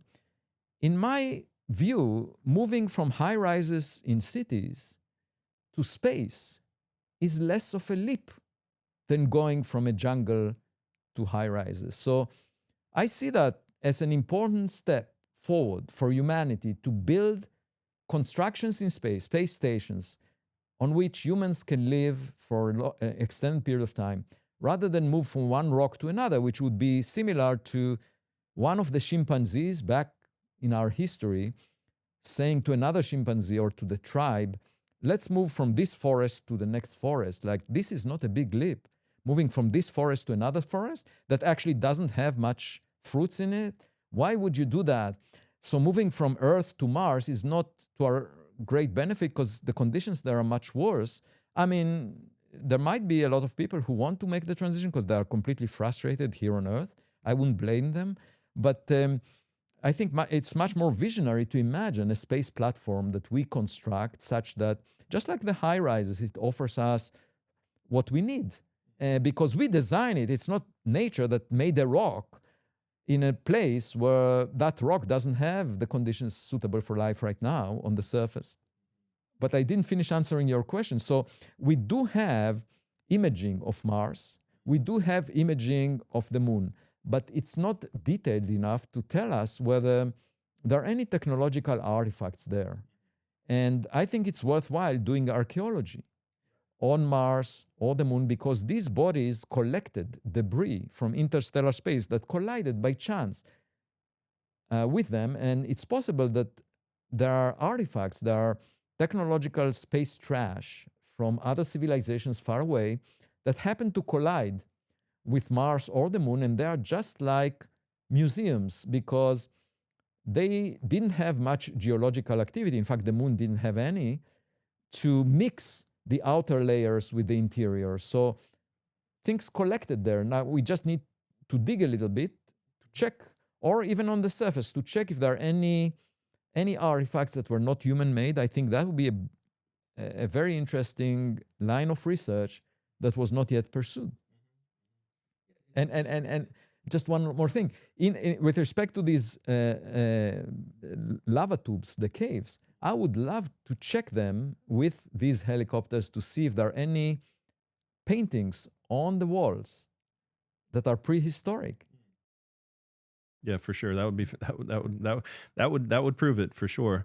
It's just interesting that the rover and that NASA in general seems to be avoiding that area of Cydonia and where the face is and the pyramid and that hole. It's like why everybody wants to see and wants to understand and wants to really know what that area is, and they released that picture of it back in the that looked very much like a face. The first picture that they released, and then they released two photoshopped versions of it that were 18 layers of Photoshop. I think it was actually 13 layers of Photoshop on each of those two Right. images, and it's like, why Well, can't we see that? you have to understand that you have to go back in the history of science to the Viking lander, and there was a statement made. Here it is. Yeah, there was a statement made by the President of the United States, Clinton, Bill Clinton, about the possibility that we discovered life on the surface of Mars. And then that was retracted because there was a dispute about the reliability of the analysis, although the principal investigator, Levin, still claimed until, he wrote an essay in Scientific American in 2018 about it, that he still believes that there was evidence for life based on the experiment done. That experiment was not repeated by NASA in the years that passed, in the decades that passed since then, because I think the scientific community was traumatized by the public attention to the matter, and they wanted to be extremely careful. So now the decision will be made by committees. We will not even repeat the experiment. And, I find that really strange, because if you have doubt about the outcome of an experiment, why not repeat it? There is a chance that there is life there, but we are not checking. I would not be surprised if anywhere where you have warm water and nutrients, you have microbes. And I wouldn't be surprised if there are some life forms that somehow survive the harsh conditions on the surface of Mars. But we need to check. We need to take a sample, put a drop of water on it, see if any unusual gases come out as a result of chemical reactions that indicate life in that soil. That was not done. There was no microscope taken to examine the soil on Mars in the latest rovers that went there. And instead, you have committees that talk about how should we communicate the uncertainty in any circumstance where we might see a hint for life. We should be extremely careful. So we are not doing the experiments that would test previous claims about life on Mars. And we are not even willing to speak about what the experiments that we send might indicate. So it's all these chains that were put on the scientists by scientists. So you ask yourself, are we really open to the discovery of life? Are we trying to prevent it? Why are we doing that? So, you have to realize that science is work in progress. So it's done by trial and error. Very often you are wrong. Albert Einstein, between 1935 and 1940, made 3 statements that ended up being wrong. He said, black holes do not exist because when a star collapses to a black hole, it has some spin, some rotation, and that will prevent the formation of black holes. He wrote a paper about that. He wrote a paper about the idea that gravitational waves do not exist. He thought that these are just mathematical artifacts of his theory that can be removed, that there are no gravitational waves, which are ripples in space-time. And he argued that quantum mechanics doesn't have spooky action at a distance. Now, there were, meaning that a quantum system, if it's very extended, Entanglement. There is entanglement, that all parts of that system know about each other. So if you make a measurement at one end, the other end would immediately respond to that on a time scale that is shorter than the light crossing time. So information could not have transferred, but nevertheless, the quantum system behaves as a single entity, irrespective of how big it is. So Einstein did not believe in that. So he thought about an experiment, a thought experiment that would test it. Then there were 3 experimental teams. that demonstrated that black holes exist. That's based on data, astrophysical data obtained by telescopes. That gravitational waves exist. That was the LIGO experiment, 2015, exactly 100 years after Einstein's theory of gravity was announced. They discovered gravitational waves from the edge of the universe, from colliding black holes. And the third one, that quantum entanglement exists, that was a third experimental team. All three teams received the Nobel Prize in physics over the past decade. So Einstein made them three mistakes in 5 years, and the teams that corrected him received the Nobel Prize over the past decade. What does it show? It shows that it's worth making mistakes if they motivate experimentalists to test them, because then we realize that we are wrong and we learn something new. I wouldn't argue that Einstein should not have published his papers. His papers were extremely important for encouraging others to test his ideas, and we discovered something new. And the Nobel Prize was given to those discoveries. So if we think that life on Mars may exist because of some preliminary data that was collected in the 70s, it's our obligation to keep testing it and checking for sure what the answer is, rather than ignoring it and avoiding the risk of being wrong. And that's what many scientists do not realize, because they attach their ego to their status, to their prestige, and they're not willing to take risks. They're minimizing the risks. They're not taking new paths of discoveries that may show them wrong. And that's unfortunate, because the whole idea of tenure in academia is to give job security so that you can take risks, walk outside the herd, and take a path that is not the beaten path. The road not taken, as Robert Frost was arguing, taking the road not taking, or as Frank Sinatra sang, you know, I did it my way. Why not allow yourself to do it your way? I don't see that societal pressure. I get most of my funding from private donors and foundations. I don't depend on committees that are populated by traditional thinkers.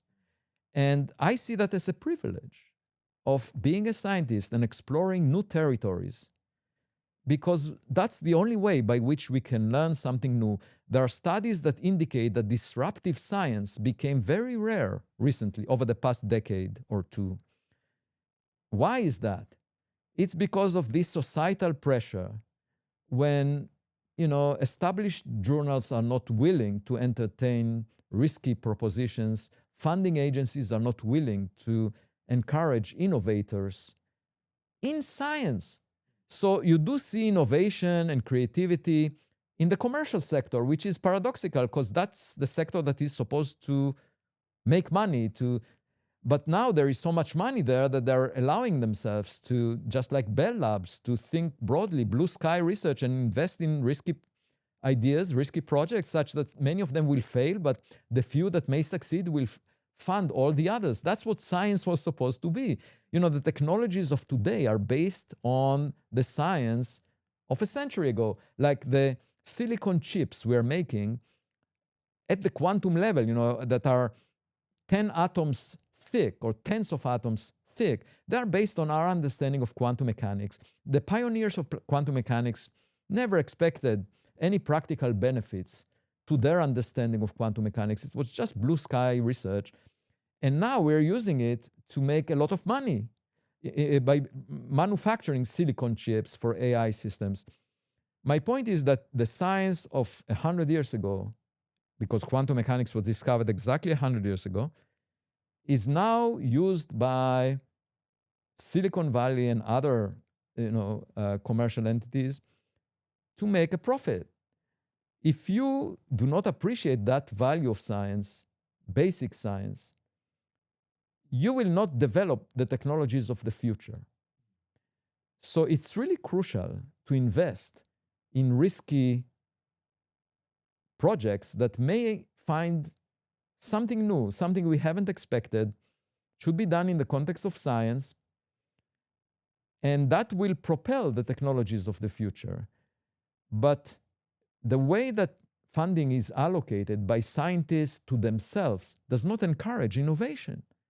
So we are missing the point of doing science by being too conservative, and that comes back to the question of whether there is life on Mars. And needless to say, I'm disappointed by the current approach, and I hope we can correct it. It gets down to a question for me a little bit of when you talk about scientific advancement and Einstein being wrong later in his career, you know, on a handful of things. And by the way, it was when he was most publicly known, it was when he was famous, when he got the position at Princeton, the Institute for Advanced Study, that several decades later I attended a long-term membership there. You know, that was at his peak of publicity, he made these mistakes. I think if we look at them as if they're mistakes, then that's a part of, like, people fear making mistakes. And so, you know, and I think, like, a part of the reason why we're not advancing faster, not just in science, but everywhere throughout the entire, like, human population is because we're afraid to say, or we won't say that I was wrong, you know, for lack of a better word. Like, we're unable to let go of beliefs that we're holding on to and things that we've said in the past, and we feel like that's a part of us, and we have to carry us, and we have to carry that, and we have to keep defending it and defending it. And this is why that expression of science advances one death at a time is so popular, because people hold on to those beliefs, and it's ego, just like you said.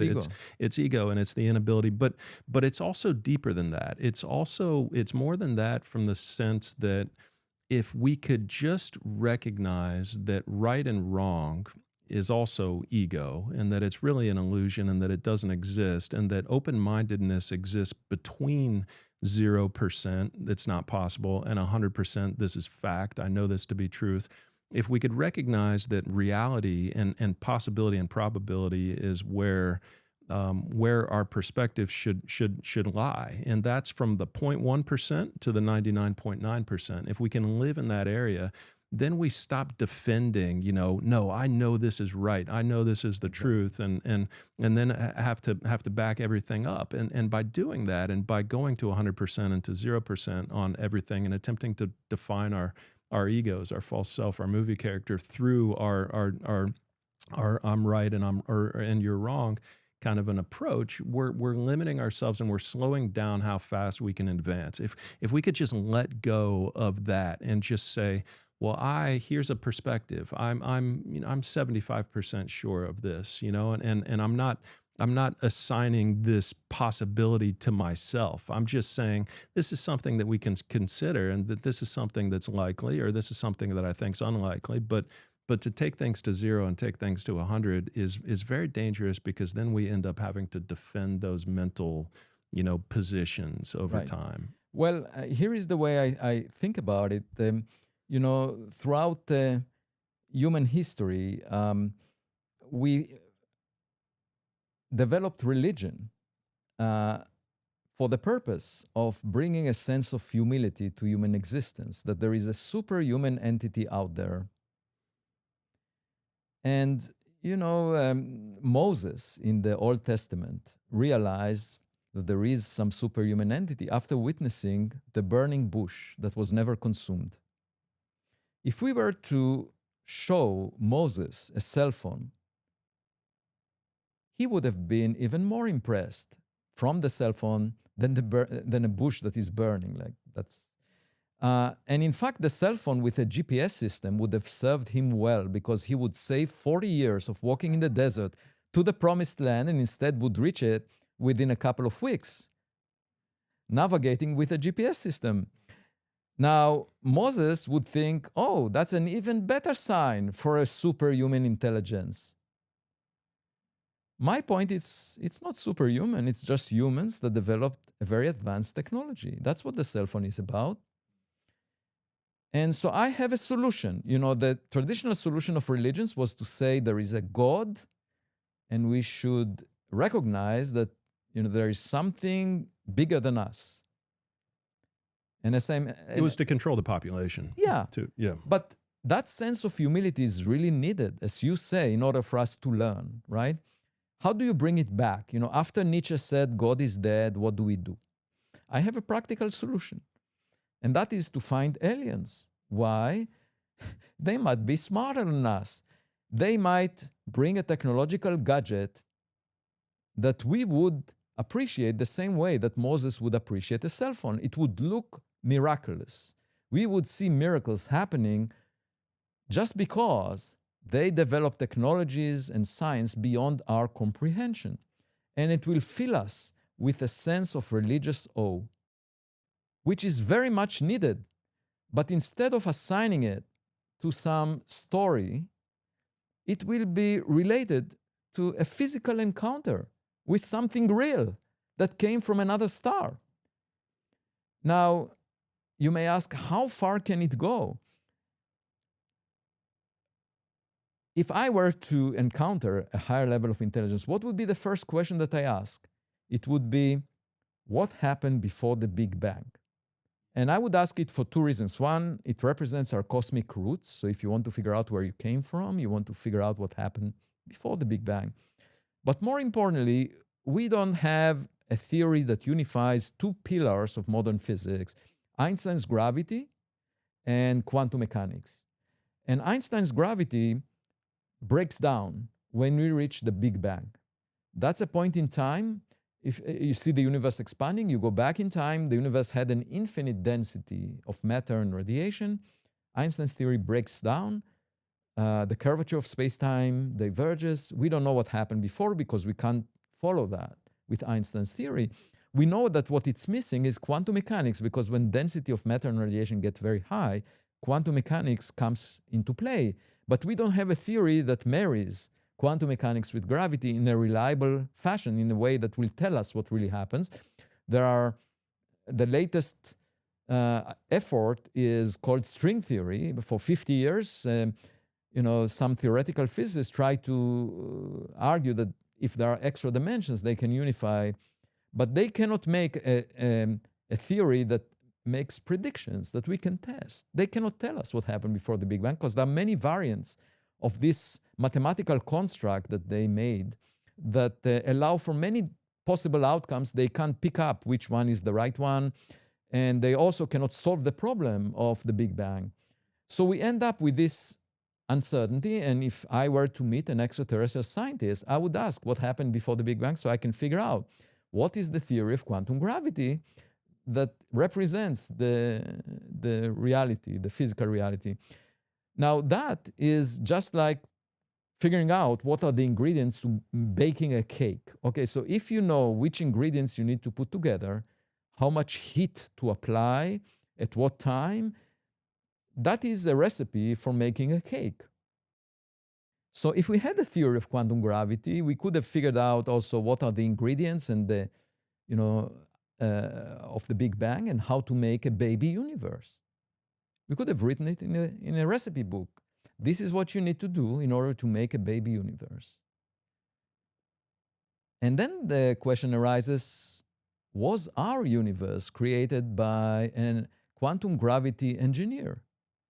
Because that would be similar to having babies, your wife having a baby, and that baby growing up to make new babies.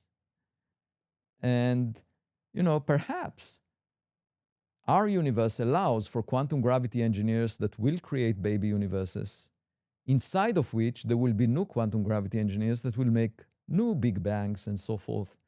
That's a possibility. I would like to know if that's the reality of the situation. But if you think about it, what is the job requirement of God? Like, if you were to advertise the job of God, what would be the one requirement that you put in the announcement? It would be, you should be able to create a universe. I mean, that would be a job. If you can't make a universe, forget about it, don't apply to the job, But my point is, even that could be fulfilled by a sufficiently advanced level of science. If we understood how the Big Bang emerged, we would have the recipe for making a baby universe. Whether we can actually make it in the laboratory depends on what are the requirements, which we don't know. but it's a way of bringing together science and religion. My point is, what we talk about in religious texts as God could just be a very advanced scientist. Interesting. Yeah. So, do you think that this reality that we're in, that this universe that we're in, was what? I mean, what are the chances that it was created? What are the chances that it's a simulation, that it was created within another universe by some advanced species I don't versus? like the simulation hypothesis, which Okay. argues that we live in some virtual reality, because a student that gets a D in an exam would say, oh, why should I care about it? There are other parts of the multiverse or of the simulation where I get an A, so I don't take responsibility for anything that happens. And people who look at their bank account and see that they are in deficit, they will not take a responsibility because they are, it's just a simulation. Now, I actually proposed an experimental test, because what is a computer simulation? It's a sequence of snapshots, right? When you do a simulation, you bin time, you put just like a movie is a sequence of still images that are put together and your brain processes it as if it's a continuous sequence.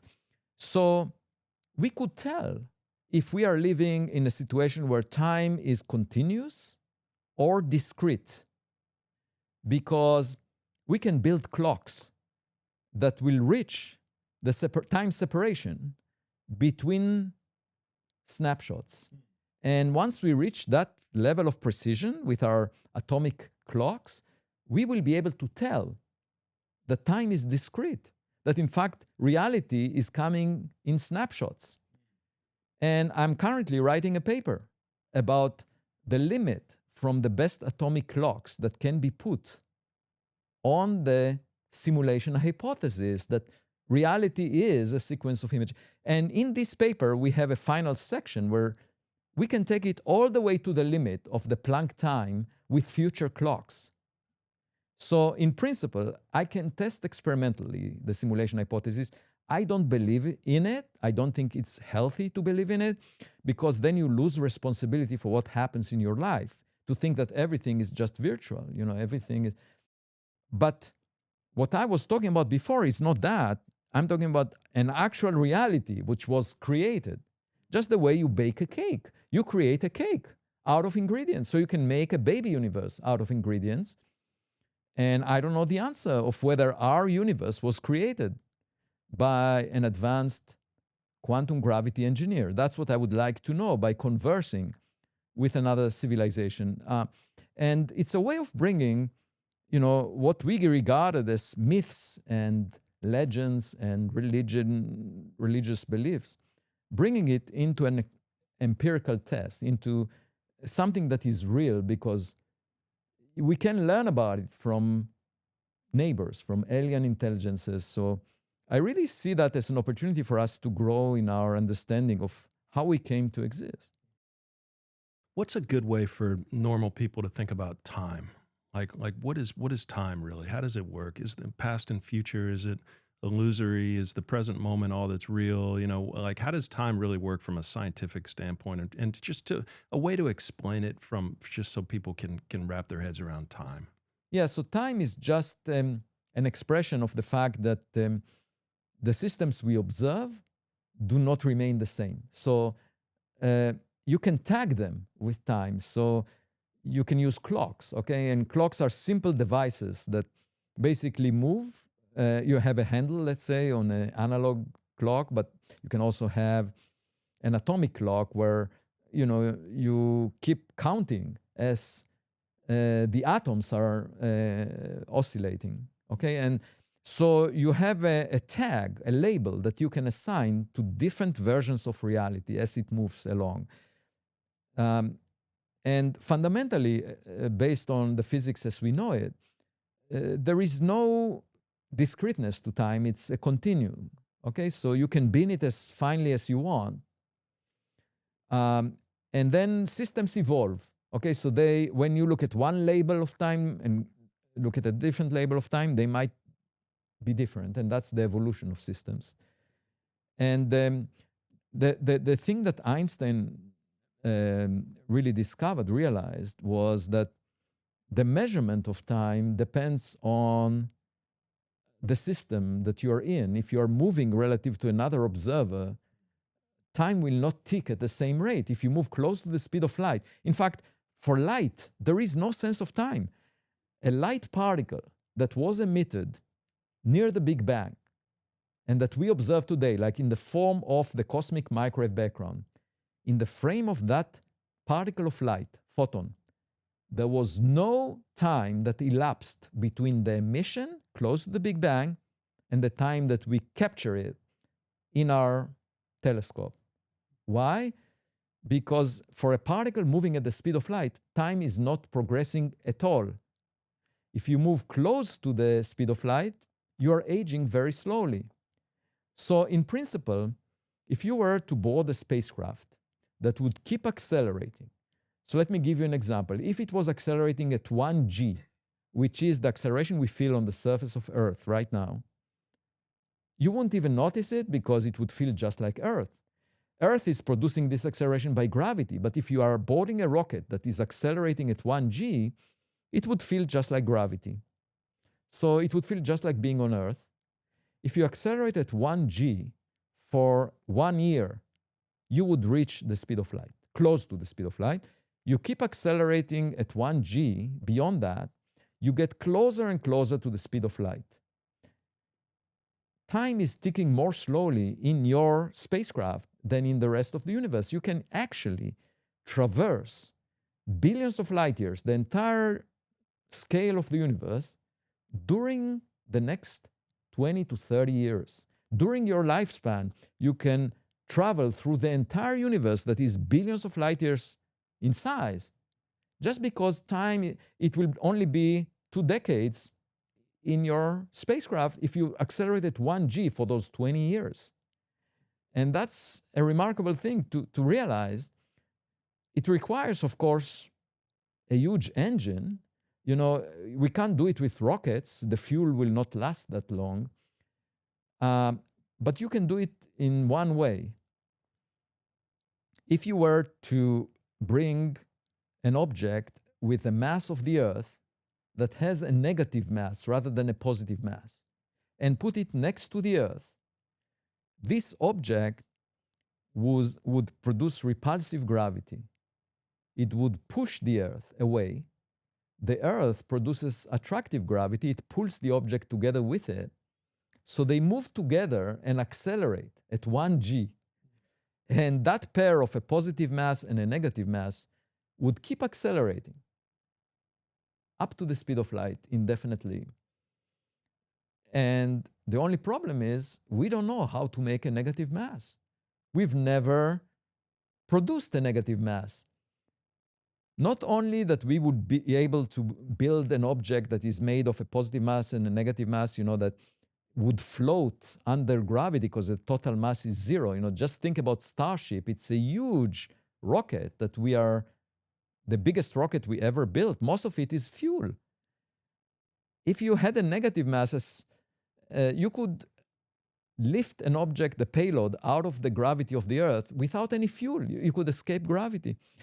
And so the only question is, can we make a negative mass? Now, if we could make a negative mass, you could also build time machines, it turns out. You can go back in time. And I know one thing for sure, that there is no Jewish physicist in our future that was able to travel back in time with a time machine, because that physicist would go to the years before the Second World War and kill Hitler just to save 6 million Jews that died in the Holocaust following the political leadership of Hitler, because he was frustrated with his Jewish friends when he grew up in Austria that were more successful than he was. And I know that, you know, if I had the time machine and I could go back, I would do that because 65 members of my father's family died in the Holocaust. They said, we are German patriots. We will leave Germany. If things go worse, we will leave Germany in the last train. And so they did. They left in the last train, but it led to the concentration camps. And if I were to go into a time machine, I would just save them. My father's father was very courageous. He fought for the First World War on the side of Germany against the French in a very famous battle called the Verdun battle, where they were stuck in the mud for a couple of years. Hundreds of thousands of soldiers died on both sides. The borderline didn't move by more than a few inches. People just died for nothing. Nothing. And he survived. When Hitler came to power, he gave him a medal. And then there was a gathering in 1935 in the village where my grandfather lived, and he was highly respected.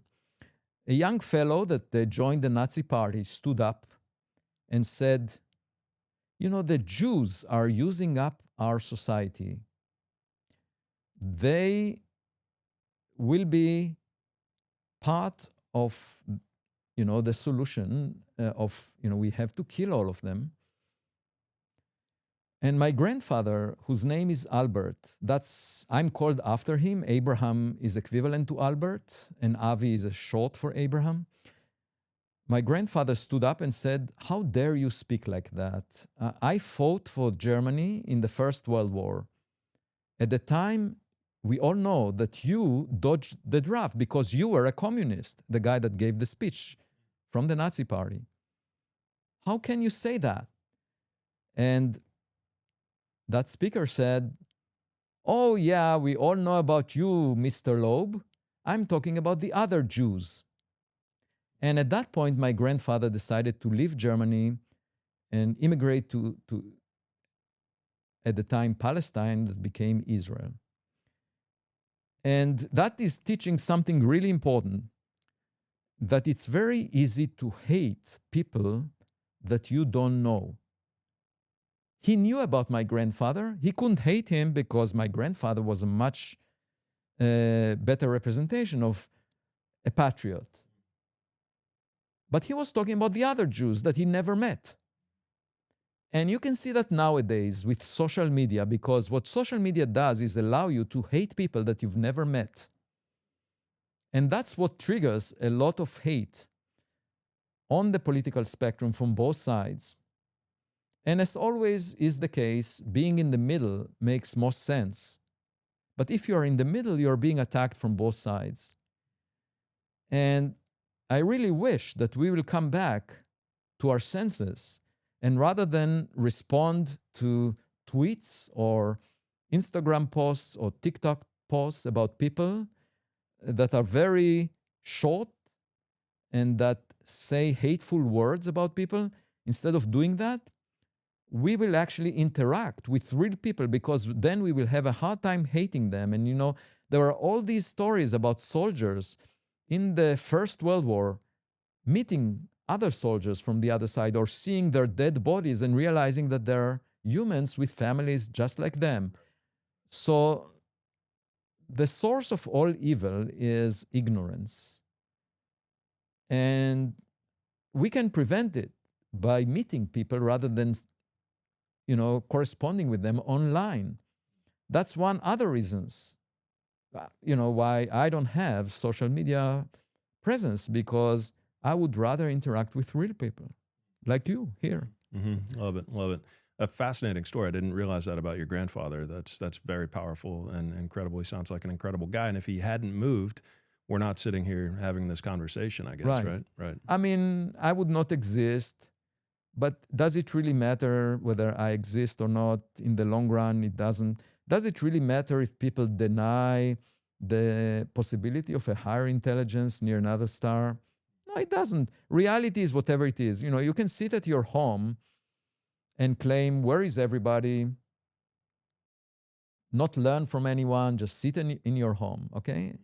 And be addicted to digital screens. But my point is, it wouldn't change the nature of your neighbors. There might be smarter kids on the block that you will not know about. Who cares about you? I mean, who cared about, people who claim that we are at the center of the universe. I mean, the Earth continued to move around the sun, irrespective of what they said. The challenge is really figuring out when you are wrong by collecting evidence.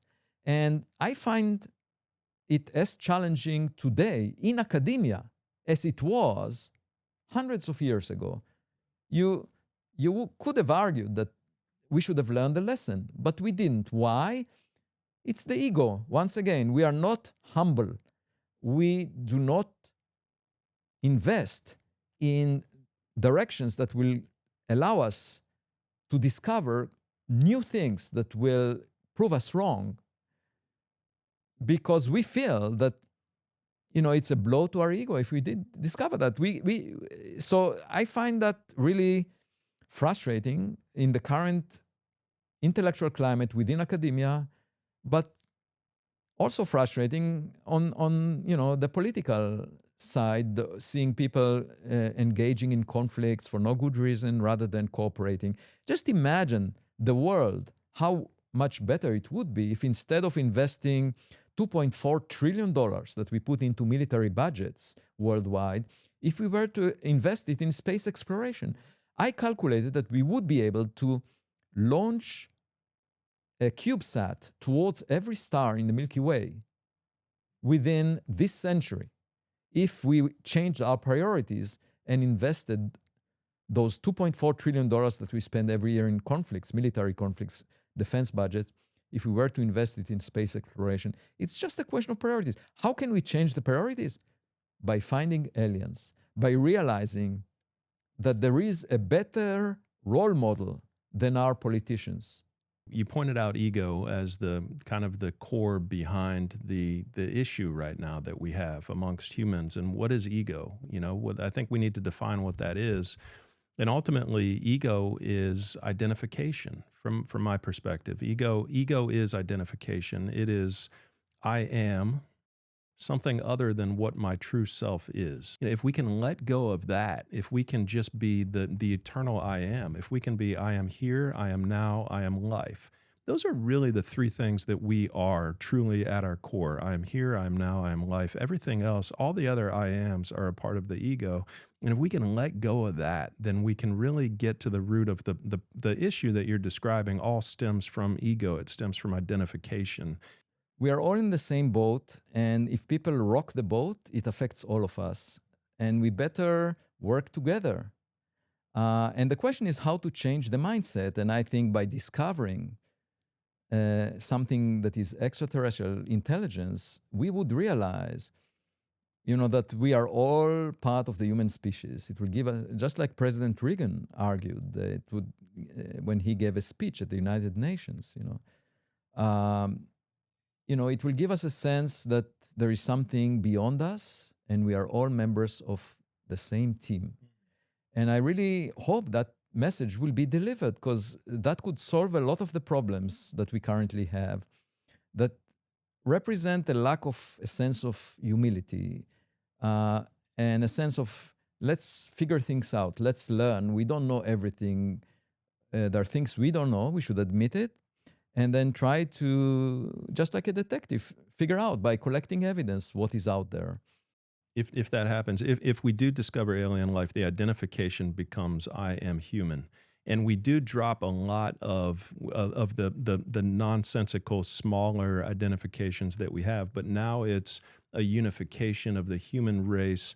But it could very well be, because it doesn't eliminate the ego, we still have the ego embedded within our thought process. If we're identified as I am human, it could be the humans versus the aliens. These are that's interesting, because I had a visit by an organization called Christianity Today to Harvard, and they asked me to talk about the implications of finding extraterrestrials for their religious beliefs. And I told them, I have 2 daughters. And when the second one was born, it didn't take away from my love to the first one. So thinking that if there are other civilizations out there that God is unable to attend to all of us is demeaning to the concept of God being a good parent, like being able to deal with all of those at once. And I don't think it will take away from the religious belief of that community or other communities, they accepted my point of view. I think we should seek that because it will improve our life on Earth. Now, I'm not naive. There are bad actors on Earth. And you cannot, be a hippie from the 60s and argue or sing John Lennon's song, Imagine All the People Living in Peace. That would not solve the problem on Earth. I mean, we know that the hippies existed, but we still have wars, right? So how come? Well, because there are bad actors. What do you do about it? But if we do have a visit from another star, it will change everything. Suddenly, citizens would realize it's not the government that protects them. The government is unable to deal with an extraterrestrial visitor. It's beyond their abilities to protect the nation against that. And it's not this government or not that government, it's all governments on Earth. There is something bigger than that.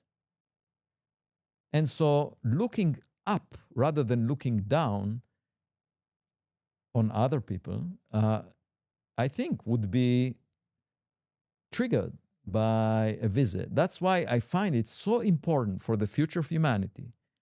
And I really hope that we will be open to welcome such a visitor. Now, many people are afraid. They say, there might be a threat to us, might be a predator. One day I see a person standing on the street and looking at my home. And my wife says, go speak to that person because he was staring at our home for an hour. He might be one of your fans. I went to that person and I said, why are you staring at our home? She was worried he has some negative sentiments. And he said to me, well, I was a kid 50 years ago in that house that you own. And I said, why don't you come to the backyard and I'll show you around? And he said, well, there was a cat named Tiger that we buried in the backyard. And I said, yeah, that name is familiar to me because I saw a tombstone with tiger on it and I thought there is a tiger buried underneath. But now I understand that 50 years ago you buried a cat down there and if we dig, we will find it. And so what this illustrated is that, that person knows the history of my home better than I do, that by welcoming visitors that used to live around longer than we did, you could learn something new.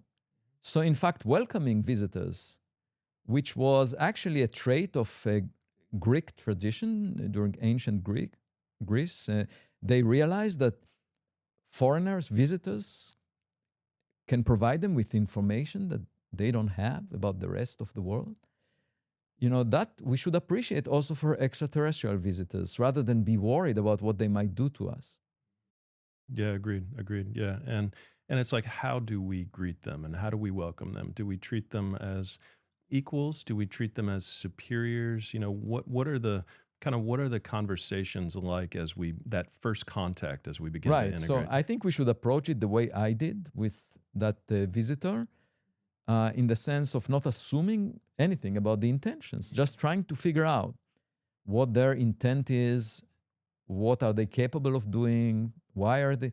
I mean, we could be tricked by a Trojan horse, something that looks really very friendly but ends up being our enemy. I mean, that happened with the story of Troy. But we should collect data rather than, some people say, let's establish a committee that will decide how to act under different circumstances. My point is, our imagination is very limited to our past experience. When we go on an interstellar date, all bets are off. We should be open-minded and, treat them based on the data that we collect. We might need to use our AI systems to figure out their AI systems because they might have some kinship, the two AI systems more than to us. 100 years ago, there was a philosopher at Princeton called Martin Buber, and he talked about three types of interactions. The interactions of humans with objects, the interactions of humans with humans, and the interactions of humans with God. But he could not imagine that there are other interactions that we now know about.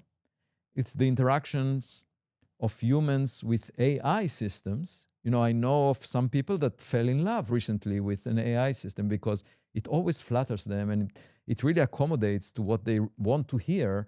And it's better than a human, so they get attached. They fall in love with an AI system. So there is a human-AI interaction that Buber did not anticipate. And then there is another type of interaction, AI with AI. And then there is a terrestrial AI interaction with extraterrestrial AI interaction.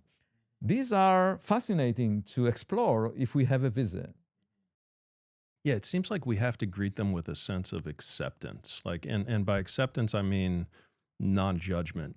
Acceptance is one of our core values here. And it just means non-judgment in terms of our values. And it's like we don't judge them as good, we don't judge them as bad. We just accept, hey, this is the nature of reality. You get hit with a situation, you cut your hand, it starts bleeding. You don't have to judge it as bad. You don't have to, freak out and create all this mental and emotional drama just to go get a Band-Aid. You just Right. go get a Band-Aid. You Right. accept the Yeah. situation. I think that's how we have to treat the UFO phenomenon in general, and stop attempting to stop worrying about whether they're good or they're bad. Judgment is really something that exists within the human mind. It's not even. Right. It's really By not. the way, it's not about us. It's really arrogant of us to think that if they come here, it's because of us. Because I don't think we matter, frankly, and I don't think we're that attractive. One solution to Fermi's question is, we're not attractive. They don't interact with us because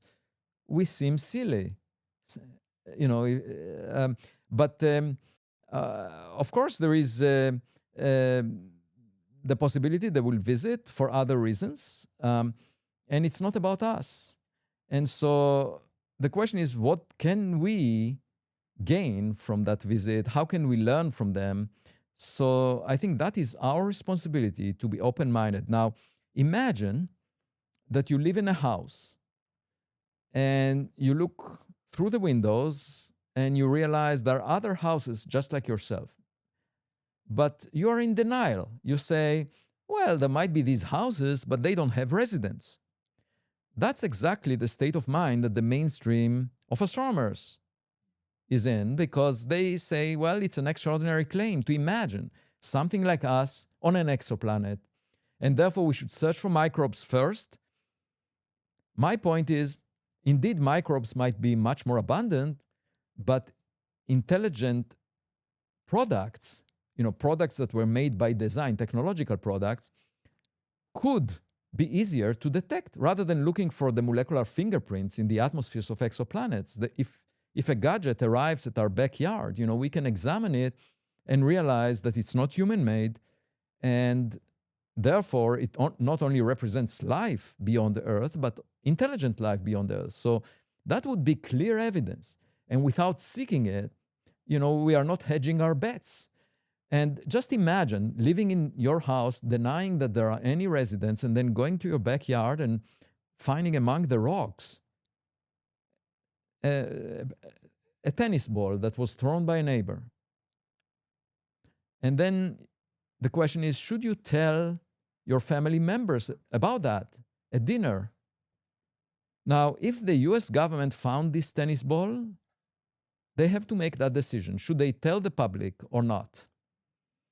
And I think it's inappropriate to hide it from the public, because suppose you have dinner with your family and everyone talks about the fact that there is nobody on the street, and we are, it's an extraordinary claim to imagine someone like our family, and that in fact we have responsibility to maybe go to one of these houses and populate it, just like traveling from Earth to Mars, because we have a responsibility to preserve ourselves. If something bad happens, if there's a fire breaking in our home, at least the house next door will be populated by our family members. That's the argument of Elon Musk. My point is, if you know that there was a tennis ball that came from a neighbor's yard, you have to tell your family, because you can be in denial, just like the Vatican was until 1992, where it admitted that Galileo was right. But one day, someone may knock on your door and the neighbor will show up. Now, if you want your family to be ready for that, psychologically, it's better to admit that there is a tennis ball, to figure it out, to go and check which house it came from, to learn about your neighbor. Denying reality is not good practice because you're just postponing something that is inevitable, that is unrelated to you. You want to figure out reality so you can do the best that you can to promote your goals within the constraints of reality. So we are not at the center of the universe, but we can design spacecraft that would reach Mars. Now, if the engineers in the Jet Propulsion Lab believed in the dogma of the Vatican, they would build rockets that would never reach their destination because they would argue Mars orbits the Earth. So they would shoot rockets that never reach Mars. Is that good? No. It's better for you to admit that you are wrong, that you are not at the center, that the story is not about you. If you come to a play and you arrive just at the end of the play, like we are, we came to exist, the human species, in the last few million years, out of 13.8 billion years that the universe existed. You just arrive at the end of the play. You are not at the center of stage. That's what Galileo said, Copernicus said. So we're not at the center of stage. The play is not about you. I mean, that's obvious.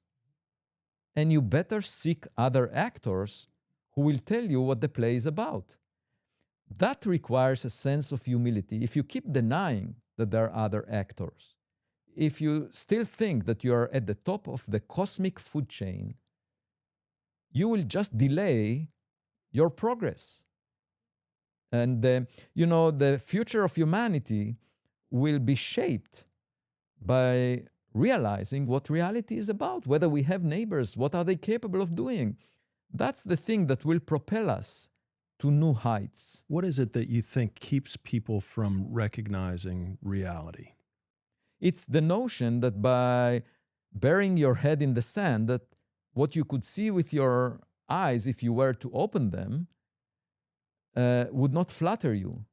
You see, some people prefer to believe in stories because the stories sort of flatter them and give them a sense of a tribe that they belong to, some ego. It boils down to some satisfaction that is short-lived. I mean, just the way that you get sugar rash if you eat junk food. It feels good for the moment, but it's not good for your body. So my point is, these stories that you feel good about, and some people are willing to die for, or kill for, they're not good for you. They're not good for humanity. We better detach ourselves from the story and figure out what is happening on the stage. So it's beliefs. It's the beliefs that limit us from even pursuing what the nature of reality looks like. We fill the gap between not knowing and knowing with stories and beliefs, as opposed to filling the gap with curiosity and wonder and openness about the nature of reality. Well, but there is a good reason for that. I can understand that, because as soon as we are born, we see people dying. Okay, so we realize we are one of these people. We will die one day. So death is, our body will die, and we are afraid of that, so we hide it, and then we are gaining a sense of privilege just by believing in our ego. So that compensates. We're afraid of it because we're identified with our bodies. But the fundamental reality is that we will live for a certain amount of time, the body will live, and that's it. So that's bad news if you want to empower yourself, because the strongest people throughout human history that were emperors, kings, and everyone respected them and bowed to them, they died. They are nothing. Right now, they don't do anything. So realizing that gives you a sense of, wonder. What's the point of existing? And then you start finding reasons to exist, which are stories that tell you, oh, if I belong to this group, or if I feel superior to other people, then I feel good about myself. And that's what gave, a sense of satisfaction to the spectators in the Colosseum in Rome, they saw slaves being tortured by wild animals, in the amphitheater, and they felt good about it. That's the sense that people who tweet on X feel when they say negative things about other people. Why is there nastiness on social media? It's for the same reason. You feel good about yourself when someone else is suffering. And so, it's just a temporary relief of the existential burden that we are short-lived, and each of us, should be really humble because there is nothing left after we die from our body, okay? So... But that's a belief, right?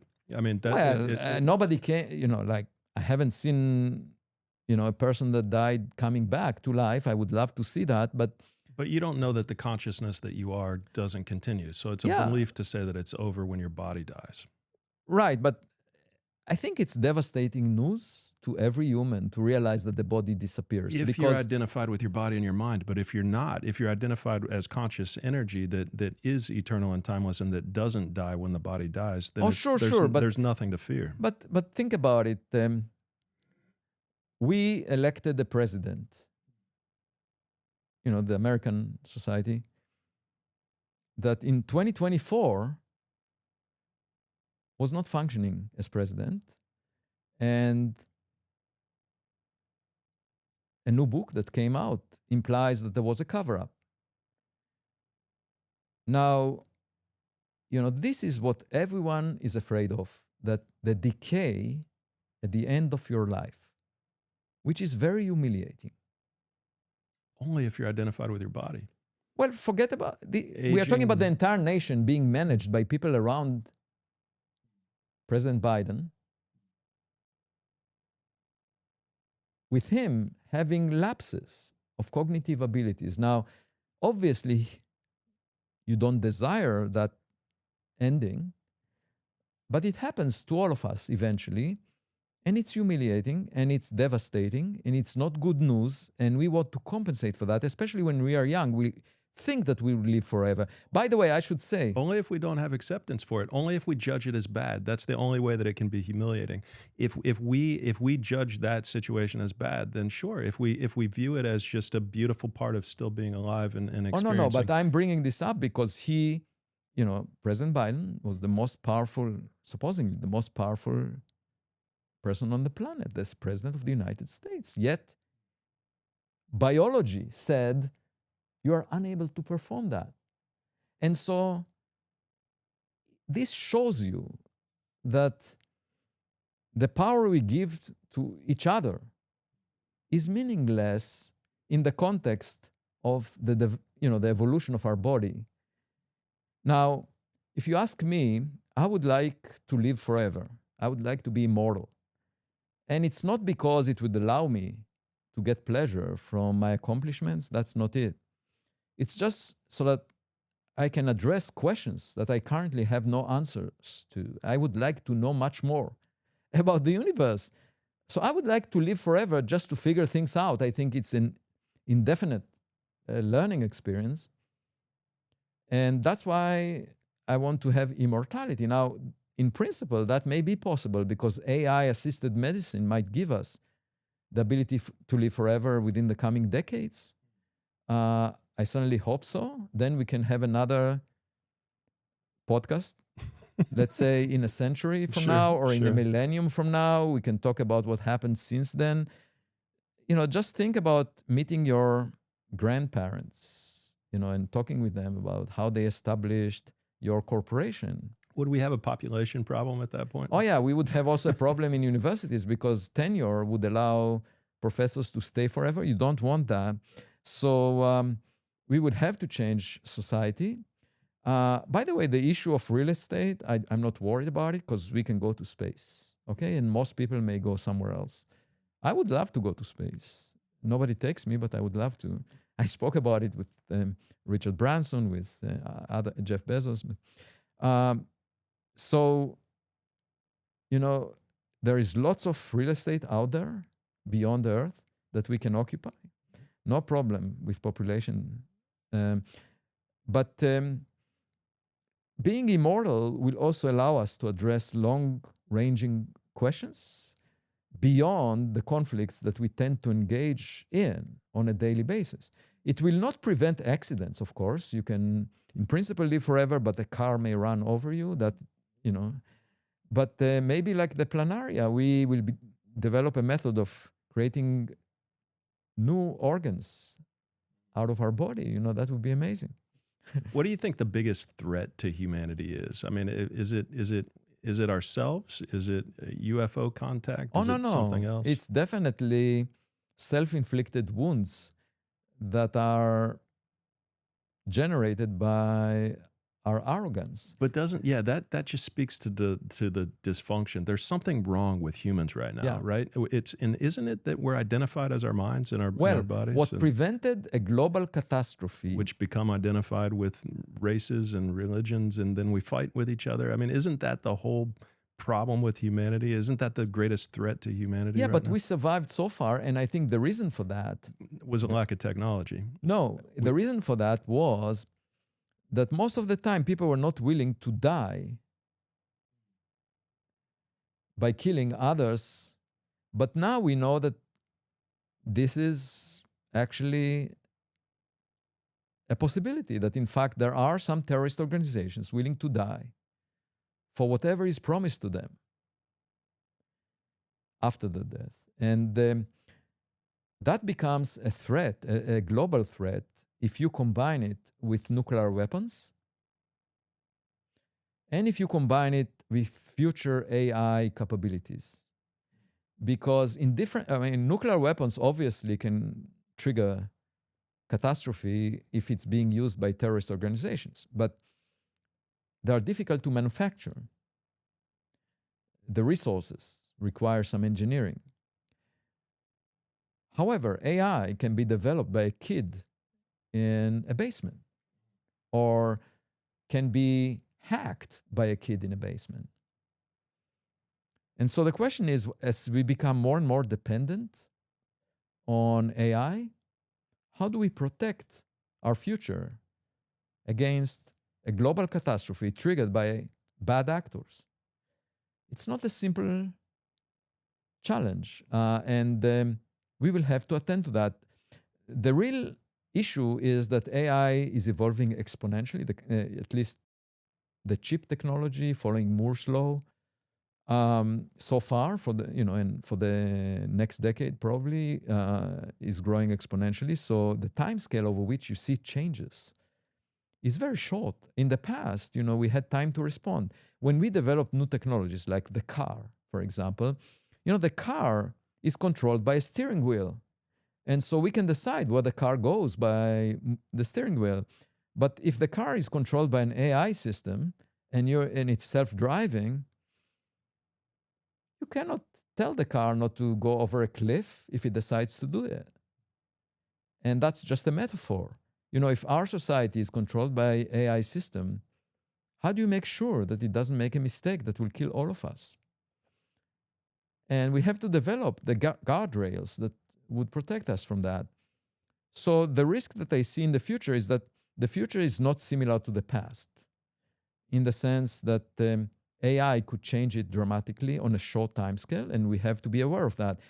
And by the way, in universities, I see it at Harvard University, I still see the humanities, the courses offered by, in psychology, in philosophy, they focus on the past.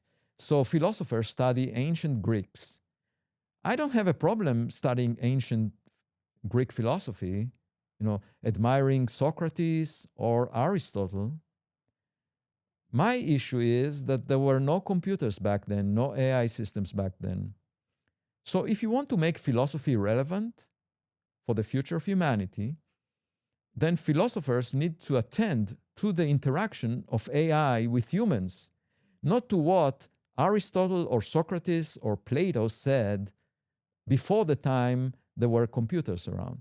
Because there are lots of ethical questions and philosophical questions dealing with future technologies that are not being addressed.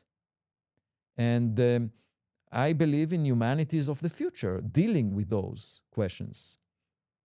And I think academia is slow to respond to the technologies of the future, but instead of having courses on how to use ChatGPT in classwork or in research, which is the current focus, I think that the humanities have to focus on how to adapt to the new reality where humans will interact with AI systems, how to protect privacy, how to protect AI society from AI creating damage, including mental health of people, because we saw what happened with social media, and AI will be social media on steroids. It could affect teenagers in a much more devastating way. No, it's yeah. There's a lot of threats out there. There's a lot of threats to the Well, I human worry species. about it. Yeah. But, you know, I worry about it because the time scale is shorter for us to respond. It's a different type of threat. You know, one thing you learn from the history of wars is that the next war is never the same as the previous wars. You always have, and here we are dealing with technologies that are exponentiating. So the way we respond has to be decided on very quickly. And I just don't trust the commercial sector, which is trying to make a profit, or the national security sector, which is trying to gain in capabilities over adversarial nations, because they are not thinking globally about the damage that could be inflicted to society that goes beyond national security or making money. And it's really our duty to attend to these issues. But what about Oumuamua? That I've kind of been following you since since that event in 2017, and was just fascinated by it. And I really felt like that if it wasn't for you and your work and kind of like showing the world the kind of the fascinating aspects of this thing, that it just might have come and gone, and we might not really still be talking about it today. It wouldn't be intriguing people around the world. So I thought that you just did tremendous work on that, and I just was hoping that you could touch on that for a few minutes and our understanding of it, and just a full perspective, if you could. Thank you so much. Yeah, before that, before 2017, I focused on the study of the first stars in the universe, the scientific version of the story of Genesis. I in fact, worked out the theory for how the first stars formed in the universe, the first light was created. And I was on the advisory board for the Webb telescope that is now collecting data about the very first stars. And then I worked on black holes forming in the universe. I was the founding director of the Black Hole Initiative that brings together physicists, astronomers, mathematicians, and philosophers. And in the conference room of the Black Hole Initiative at Harvard, we obtained the first image of a black hole. But then in 2017, a telescope in Hawaii called Pan-STARRS discovered an object passing near Earth that it flagged as a near-Earth object, and then measured the trajectory of this object and realized, I mean, people that did that measurement realized that actually this object came from outside the solar system because it was moving too fast to be bound by gravity to the sun. And they gave the name Oumuamua to this object, which means a scout in the Hawaiian language. At first, astronomers argued it must be a comet because you expect objects that have water ice on them to be the easiest ones to dislodge from planetary systems because they are residing in the outskirts of planetary systems, like the Oort cloud in the solar system, and passing stars can kick them out, and then they would become interstellar objects, so they thought it must be a comet. But there was no cometary tail. There was no evaporation of ice. There was no signature of carbon-based molecules. The Spitzer's telescope looked very deeply at this object, didn't find any trace of evaporation from it. And so it was not a comet. So then people said, well, it must be a rock without ice on its surface, an asteroid. And as the object was tumbling every 8 hours, the amount of sunlight reflected from it changed by a factor of 10, which meant that the object had a very extreme shape. It was at least 10 times longer than it was thick when projected on the sky. And at first, some people said, well, maybe it's a cigar-shaped object, but in fact, the best fit to the variation of sunlight from it implied a flat shape, pancake-like, disc-like. And moreover, the object was pushed away from the sun without showing any evidence for evaporation. So it couldn't be the rocket effect that is pushing it. So the question is, what is this force that is pushing it? The force declined. The non-gravitational acceleration declined inversely with distance squared, roughly, from the sun. And I suggested that it's just the reflection of sunlight that is pushing it.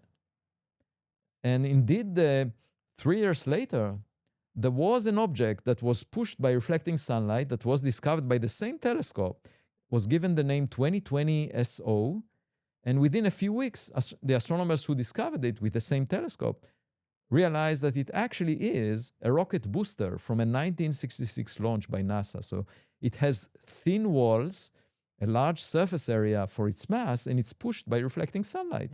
Just like the sail of a boat, which is pushed by the wind. Here, the object is pushed by reflecting sunlight. So we know that this object is technological because NASA produced it. 2020 SO is definitely not a rock. The question is, who produced Oumuamua? And I just floated the possibility that it's technological in origin. It may be a broken piece of a bigger structure, like a Dyson sphere that, is supposed to collect or harvest the energy coming out of a star. But if the star evolves, it will break the Dyson sphere apart. You will get broken pieces floating in interstellar space. This could be one of them, size of a football field. That was the size of Oumuamua. But it could also be a surface layer torn apart from a spacecraft or something. At any event, I suggested that it's artificial, not natural in origin. We didn't have enough data to figure it out.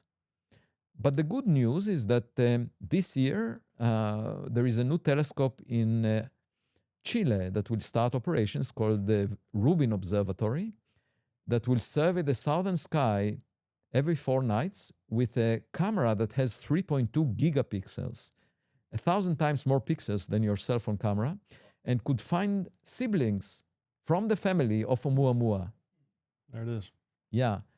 Every few months. So I am, as a scientist, I really want to be flooded with data, because if we have enough data, then people who are trying to shove the anomalies under the carpet and claim that there is nothing new, that this is a rock of a type that we've never seen before, would not be able to say that. Just like the Vatican, they will have to admit that indeed it doesn't look like a natural object if we have enough data, or if it looks like a natural object, then okay, we learned something new. So I really am looking forward to having more data and figuring out the nature of objects like Oumuamua. But a couple of years after Oumuamua was discovered, I was interviewed for a radio broadcast about a meteor that impacted the Earth near Kamchatka over the Bering Sea. And I read, in preparation for the interview, I read online information about meteors. And I realized there is a catalog that NASA compiles of meteors detected by US government satellites that are monitoring the Earth for the heat emitted by ballistic missiles. So they're monitoring the Earth. Obviously, we know that they detected missiles launched towards Israel from Iran on April and October 2024. That many of these missiles were intercepted. But every now and then, they detect an object impacting the Earth and generating a fireball as a result of friction on air. These are meteors. They realize these are not of national security significance. These objects might be of interest to astronomers. So they give the data to NASA that posts it in a catalog. And I asked my student, Amir Siraj, to check whether any of these hundreds of meteor velocities indicate an origin outside of the solar system. If the velocity is high enough relative to the sun, then the object came from outside. And we found one object that was definitely from outside. In fact, if you go back in time, it had a speed of 60 kilometers per second relative to the frame of the Milky Way galaxy locally. And that is faster than 95% of all the stars near the sun. And moreover, this object exploded in the lower atmosphere where the stress was enormous. And therefore, to maintain its integrity, it must have had material strength tougher than all other meteors that were reported in the NASA catalog. By now, there are 1,000 of them. We found a second candidate for an interstellar meteor, but at first, our paper was not accepted for publication because the referees, the reviewers, argued, we don't believe the US government. At the time, I was chairing the board on physics and astronomy of the National Academies. And we had a dinner and I complained about it. I gave a presentation to the board and I said, look, we're investing so much in those defense systems, almost $1 trillion a year. And yet my colleagues want to argue that they can't believe the data that is reported by government. So how do they sleep well at night? Because if these satellites are wrong by a factor of 2, let's say, in the measurement of the speed of the fireball of a meteor, then they would report that a ballistic missile heading towards Washington, D.C. is actually heading towards Mexico. How can you sleep well at night knowing that the government doesn't know what they're talking about? So someone suggested to connect me through the White House to the US Space Command. And it took 3 years for the US Space Command voluntarily, out of goodwill, to release a letter to NASA stating that they looked back at the data and they confirmed the interstellar origin of this meteor to 99.999% confidence, at which point our paper got accepted for publication, and I decided to lead an expedition to the Pacific Ocean to search for anything left in the wreckage of that meteorite. And so I assembled a team, and we needed $1.5 million to conduct the expedition. And I had a Zoom call with a funder, Charles Hoskinson, who said, you have the money. And so we went there, and a Netflix documentary team came with us to the journey, and the documentary will come out hopefully within 10 months or so, by February 2026. And I'm also writing a book about my experience there. And we went there for 2 weeks, and we used a magnetic sled, a sled covered with magnets on both sides that went over the ocean floor that was a mile deep at that location where the fireball was spotted. And we went 26 times back and forth, collected tiny magnetic droplets. These are molten droplets of meteoritic material that were attached to the magnets. We scraped them off, dried them up, and brought them home. That's an example of a magnet? Well, yeah, that's the sled. You can see the magnets as these round things on top of the rubber. And we used a vacuum cleaner to suck all the material because it was very precious for us. And we would spray it to detach it from the magnets and then get them into the vacuum container and then dry up the material and bring it back. I brought it back in a suitcase that I shipped by FedEx to my home. And I brought it to my colleague at Harvard, Stein Jacobson, who is a world-renowned geochemist that has the best laboratory, has an electron microprobe to take images of these tiny spherules, but also a mass spectrometer to analyze the composition, the chemical composition. And we found that 10% of the molten droplets, altogether we identified 850 of them. And 10% of them. Can you confidently say that all 850 came from the same source? No. In fact, only 10% had an unusual chemical composition. So I actually brought one of these vials that we filled with material on the ship. And, there are tiny grains inside. And we found 10% of them to have a chemical composition that was never reported in the literature. There were abundances of some elements like beryllium, lanthanum, uranium that were up to 1,000 times more abundant than in the materials that made the solar system. And so it's a potential hint that we may have found material from outside the solar system.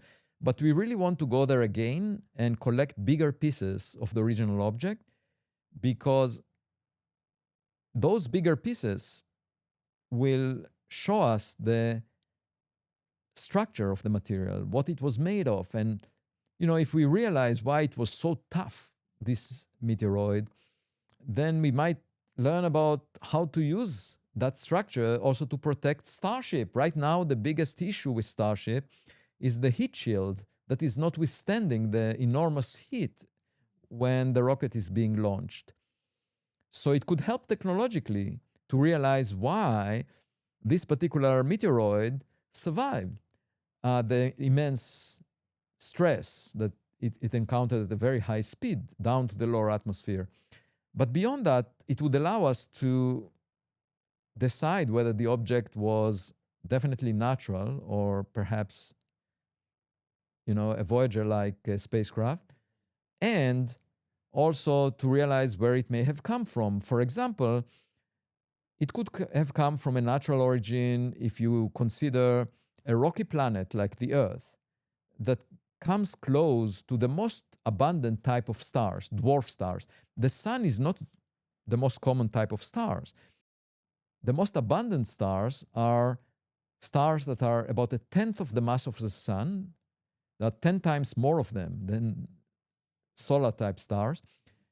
And they are much more compact because they are 10 times smaller in size. So their density is 100 times the mean density of the sun. So when a rocky planet like the Earth comes close to them, they can spaghettify the planet. Their gravity is so strong because they're dense that they basically destroy the planet, make a spaghetti-like a tidal stream of a molten rock from the crust of that planet, half of which is ejected to interstellar space. And when I did the calculation, I realized it actually gets ejected at 60 kilometers per second, which is the speed of this meteor. So it may well be from that origin. And, if we go there again, we look for bigger fragments, we can figure it out. And what we want to employ is a robot that we put on the ocean floor with a video feed so we can see what we are picking in search for bigger pieces, maybe even the core of the object that we might find. This mission will cost about $6 million. We have the robot, we have the ship that is equipped with everything we need. This is the robot. It's called Hercules. And the only thing we're missing is a donor that would fund the expedition. We are ready to go. And it would be amazing to go back to that site. We know it very well. So I'm very excited about 2025 because, first, the Rubin telescope in Chile may find siblings of Oumuamua, and we can get to the bottom of their nature. We might go to another expedition to look for the nature of the interstellar meteor that landed on Earth in 2014. And, we could potentially also discover unidentified anomalous phenomena that relate to extraterrestrial gadgets that are functional and are just moving around the Earth in ways that were never monitored before. And we can find more about them with the Galileo observatories. So for me, it's really a great blessing to have three possible sources of data that we can learn from. And I was asked at a recent interview, how do I want to be remembered? And my answer was, by my future work. I'm not proud at what I did in the past, but I'm very hopeful that I will learn something new in the future. Love it, love it. Well, you've got a lot of exciting things coming up, and that's great. That's fantastic. So, what is? Can you show people what is in there? So there is a lot of dust which came from volcanic activity, but in between the dust particles, there are molten droplets that look very distinct from the background. And on the ship, it took us 6 days to collect materials until we found the first one. I remember that because the person who was responsible for examining the materials that we collect, on the first day, I look for him. His name is Ryan Widd. And someone tells me, oh, he is sunbathing on the deck. I got really upset. I said, look, we have only 2 weeks. We are here on a mission. I want you to be fully dedicated to the mission. I think it was probably a joke. He wasn't really sunbathing, but he was very relaxed and took things easily. And then in the 6th day, we still didn't find anything under the microscope. So we went ashore to collect, to bring more food on deck. And then after that, we went back. And then a few hours after we came back, he found a spheroid.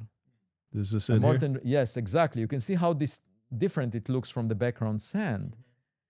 So the geologist on the team, his name is Jeff Wynn.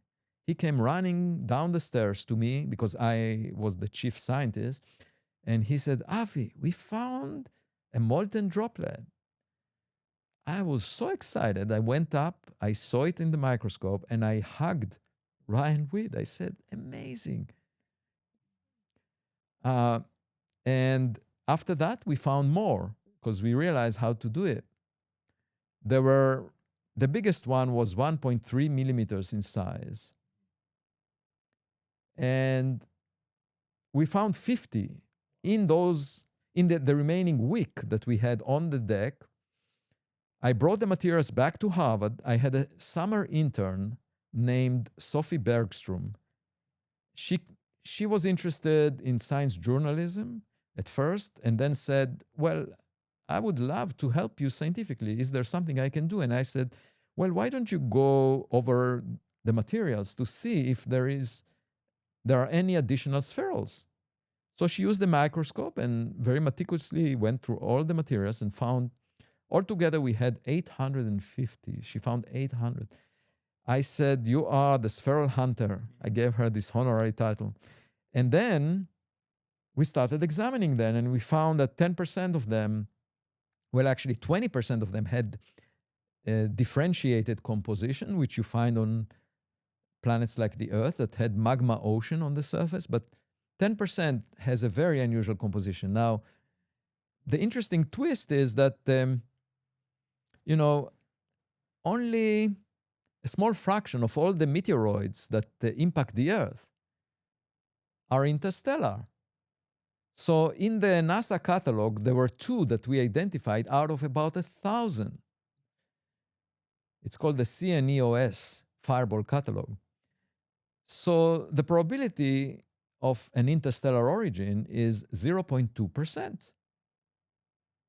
And earlier this week, I read a news report about a scientist who realized that 0.2% of meteorites in collections that we have a very unusual origin. It looks like A couple of them, at least, that she examined came from a planet that doesn't exist in the solar system. It was like Mercury, but it's not really Mercury.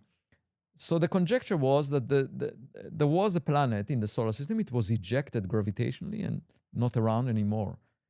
But I wrote to her and I said, look, it may not be from the solar system. Maybe the origin is interstellar.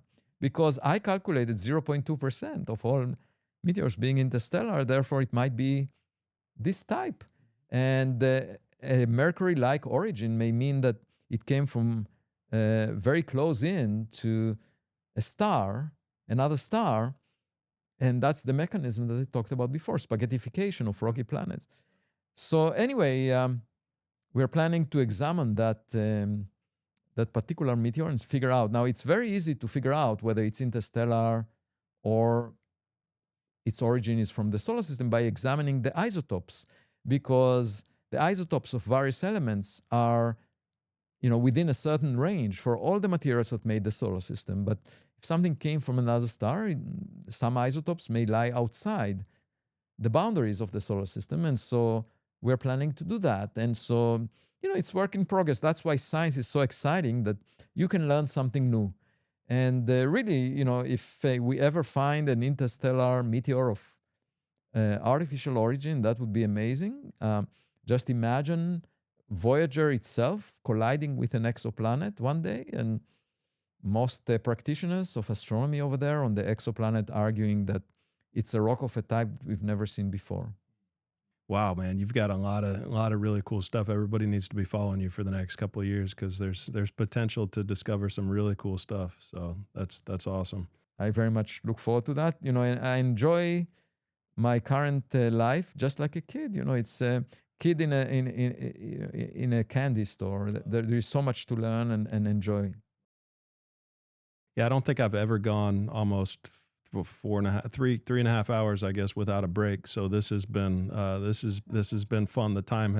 We're in a time warp here. I think time is clearly an illusion based on the fact that we've been sitting here for 3.5 hours. Well, I'm happy to speak for much longer. yeah, if you want. But I mean, I look forward to going back and continuing my research. And it's really a pleasure to meet you and speak with you about everything. Awesome. Yeah, no, it's been great to speak with you as well, and been blown away and been excited to chat with you for a long time.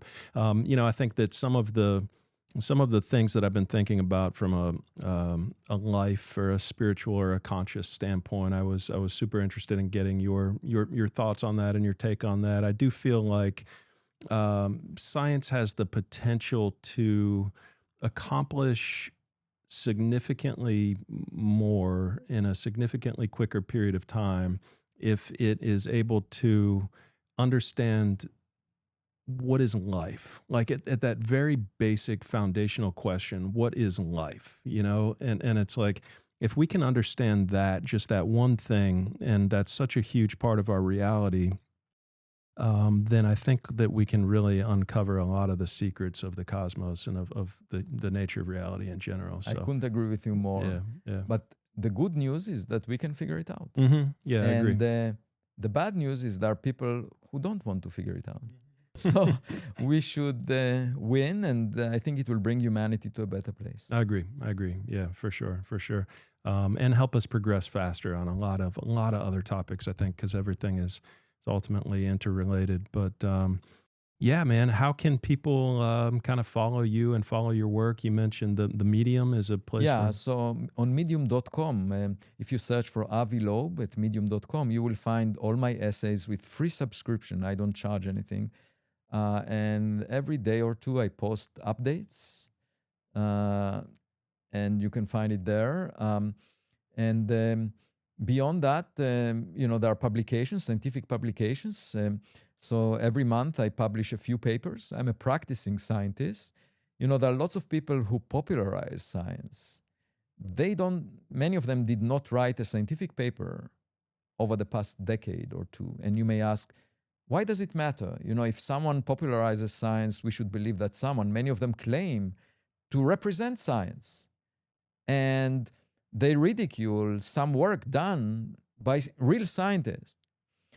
And I say that this is similar to commentators on a soccer match that are not playing, they're not in the field. There is a fundamental difference, because if you're not practicing science, you are trying to gain as many likes as you can. You're trying to be popular. You're trying to attend to what the audience wants to hear, or what your colleagues, the mainstream of academia, is claiming. And that is not necessarily the truth. The whole point about science is that sometimes we are wrong and we want to figure it out. But if you are popularizing science, you will always subscribe to the popular view. You will justify the Vatican when Galileo is saying there are moons around Jupiter. You will never pay attention to that. You would say Galileo is a crackpot. He should be in a house arrest. That's what you would do as a science popularizer at the time of Galileo. And being in the trenches, it teaches you modesty. It teaches you that evidence, experimental data is king, that sometimes we are wrong, that we should explore things that we are uncertain about and admit it rather than pretend to know the answer. One reason science lost some credibility in recent years, during the pandemic, for example, is because some scientists were dismissing ideas that ended up being right about public health. And so rather than, pretend to know the answer when you don't know the answer, we should be honest with the public. When we don't know, we should admit it. When the public cares about specific questions, the biggest of which is, are we alone? We should attend to that question. When Hollywood producers are making a lot of science fiction movies because the public really wants to know the answer, whether there is a smarter kid on our block, we should search for that smarter kid rather than ridicule it and claim that's an extraordinary claim. We don't want to touch it. We will put more than $10 billion towards looking for microbes and not allocate any funding by federal agencies to the search for technological signatures. That's not reasonable. And I think, there is a lot of room for improvement in the way that we maintain our curiosity. We remain honest, the way kids are, about what we know, what we don't know. And that can only be communicated by a scientist that is practicing science, not by a popularizer of science, because the popularizer will look at where the wind is blowing and just attend to that and dismiss other views as heresy. So there are lots of people who are popularizing science. We know their names. I will not mention them. But what you need to do in order to figure out whether to believe them or not is check whether they've written a scientific paper over the past decade. Okay? And I've written more than 1,000 papers. Every month I write a few papers. I'm still practicing science. I was asked in an interview, if I were given two options, either to communicate to the public the science that I'm doing and not do the science, or, in other words, communicate what I did in the past or communicate what other people are doing and not do the science,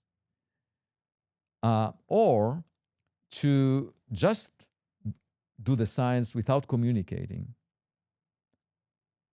what would I do? And the interviewer indicated that I will probably prefer to, because I seem to enjoy communicating science, that I would probably choose the first option.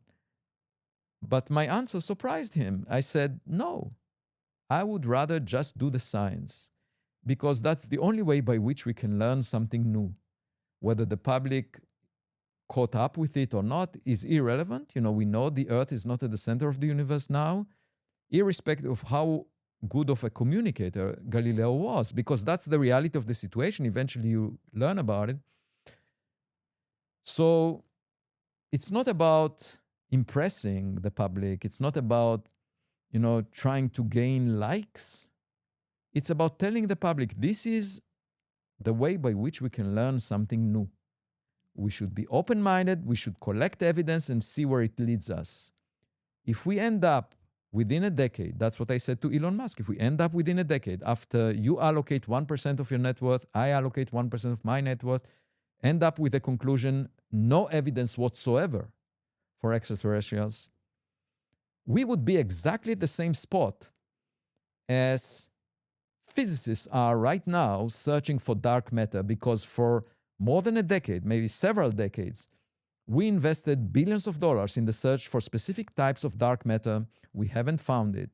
The Large Hadron Collider at CERN invested $10 billion in developing the hardware that could have found supersymmetry, a new symmetry of nature. We haven't found it. Now, nobody says that was a waste of money, because that's the way science is done. Sometimes you're searching in dark alleys and you don't find what you're looking for. Any person who dated on the dating scene knows that you get disappointed more often than you get satisfied, right? So you're searching for things that don't exist. You figure out that you were wrong. That's the process of science. Why are we following this process in the context of dark matter? We still haven't found it. Allocating billions of dollars, completely legitimate. Why aren't we doing the same in the context of searching for something like us that may have existed billions of years before us elsewhere and develop technologies beyond our abilities? I mean, the fact that we exist makes it completely reasonable. It's not an extraordinary claim. It's an ordinary claim that requires ordinary evidence and requires funding. You know, my point is, instead of saying extraordinary claims require extraordinary evidence, the people who say that are not seeking the evidence. They are basically trying to say, we don't have evidence, therefore we should not believe it. My point is, extraordinary evidence requires extraordinary funding. You really need to put the effort, the time, in order to discover something new. All the low-hanging fruit was already discovered. So new knowledge requires an investment of time and funds. And it doesn't fall into our lap. We have to work at it. Just asking where is everybody without doing anything about it is not good practice. And being in denial, basically saying we're at the top of the food chain throughout the universe, is really not the right. Yeah, no, well said for sure. I mean, do you see the question even? Do you see the public's kind of response to the question changing over time? I mean, it's like I can see 30 years ago, 50 years ago, if we were to speak about extraterrestrials, then it would have been such, you would have been met with such harsh, fierce backlash. And it feels like today, most people, even if there's not scientific proof of it, most people are there. Well, there is a good reason for that, because just to give you an example, in 1952, an astronomer named Otto Struve published a paper where he said, we have the technology to detect pairs of stars in orbit by seeing one of the stars moving back and forth, or the other star blocking the view of the star that we're looking at. And he said, we can extend that technology to searching for planets around stars like the sun. If there are, for example, a Jupiter-sized planet very close to the star, it would basically tag the star back and forth such that we can detect the motion of the star, or it would block a significant fraction of the light if it passes in front of the star. So he suggested it in a paper in 1952, and time allocation committees on telescopes in the mainstream of astronomy did not allocate time. They argued it's very unlikely for a Jupiter-like planet to be close to a star like the sun. We know why Jupiter formed so far away.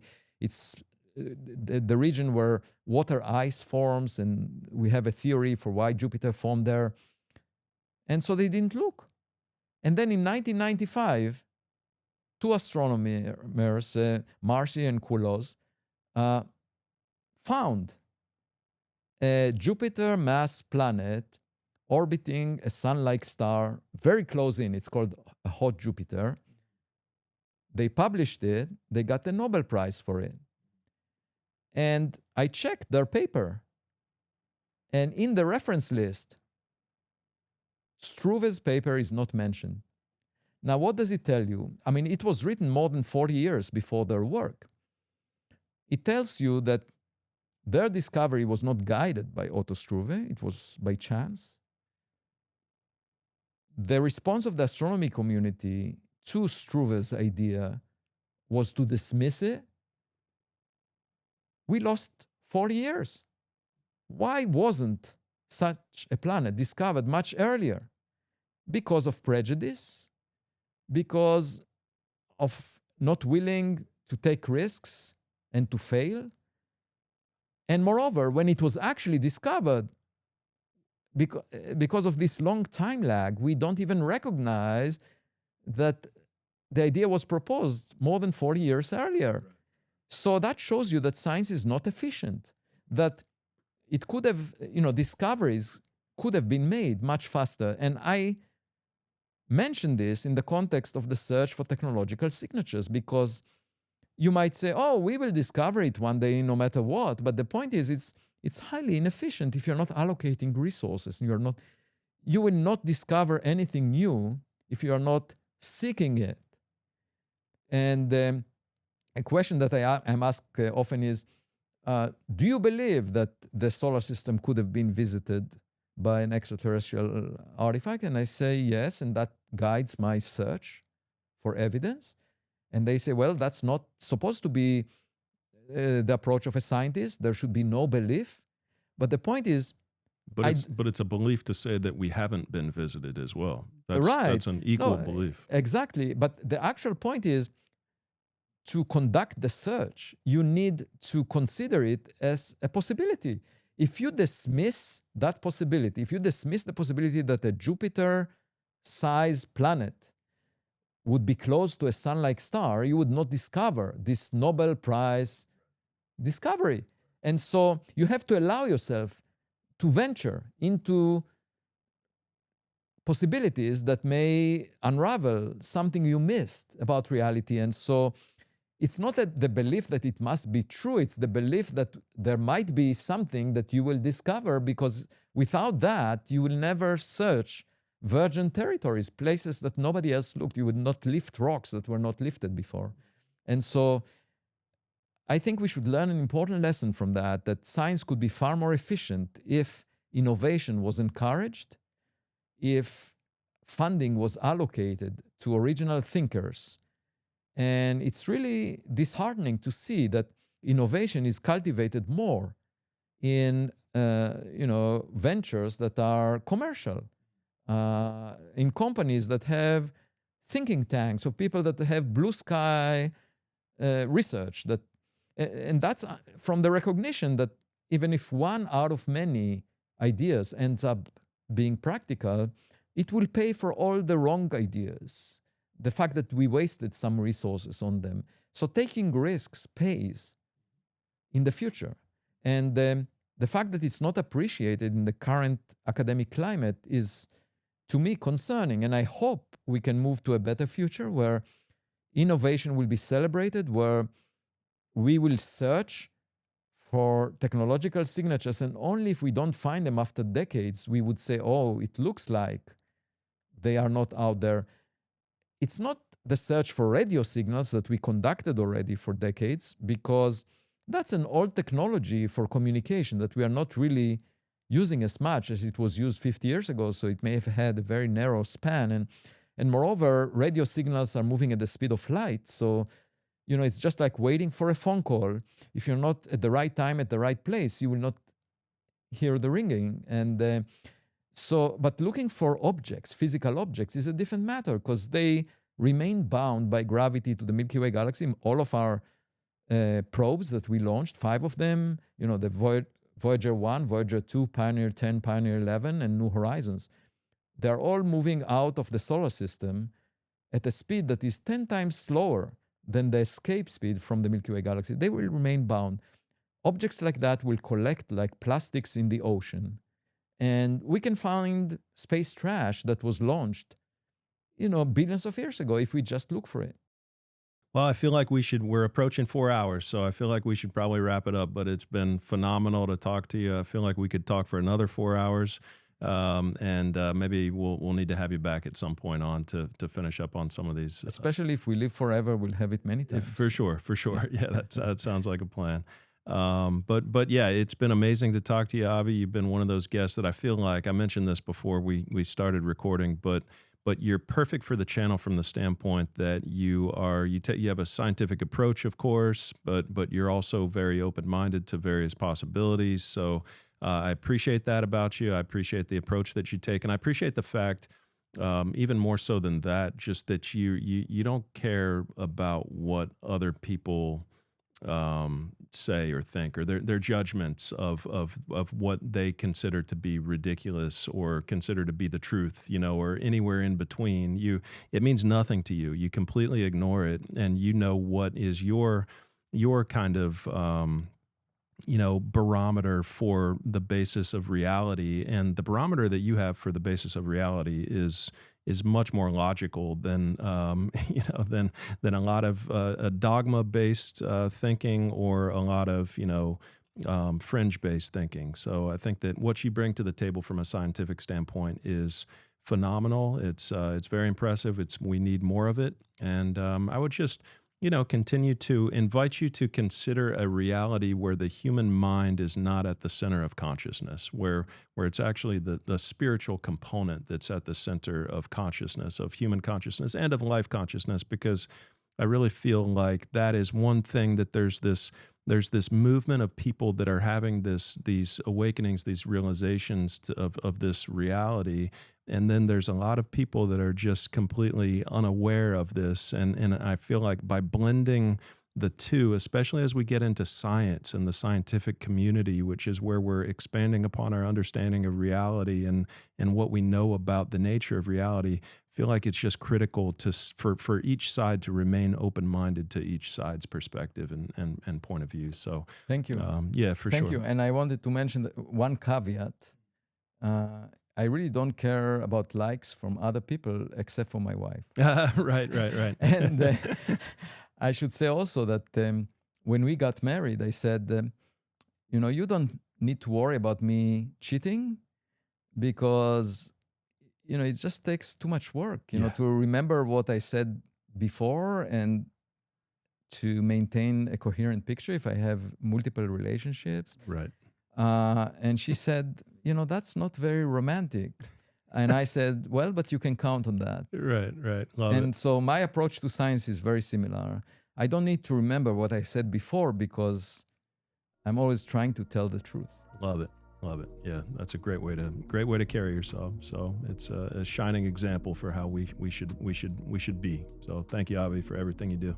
Thank you for having me. Yep. All right, we'll wrap up with that. Thank you, Ryan.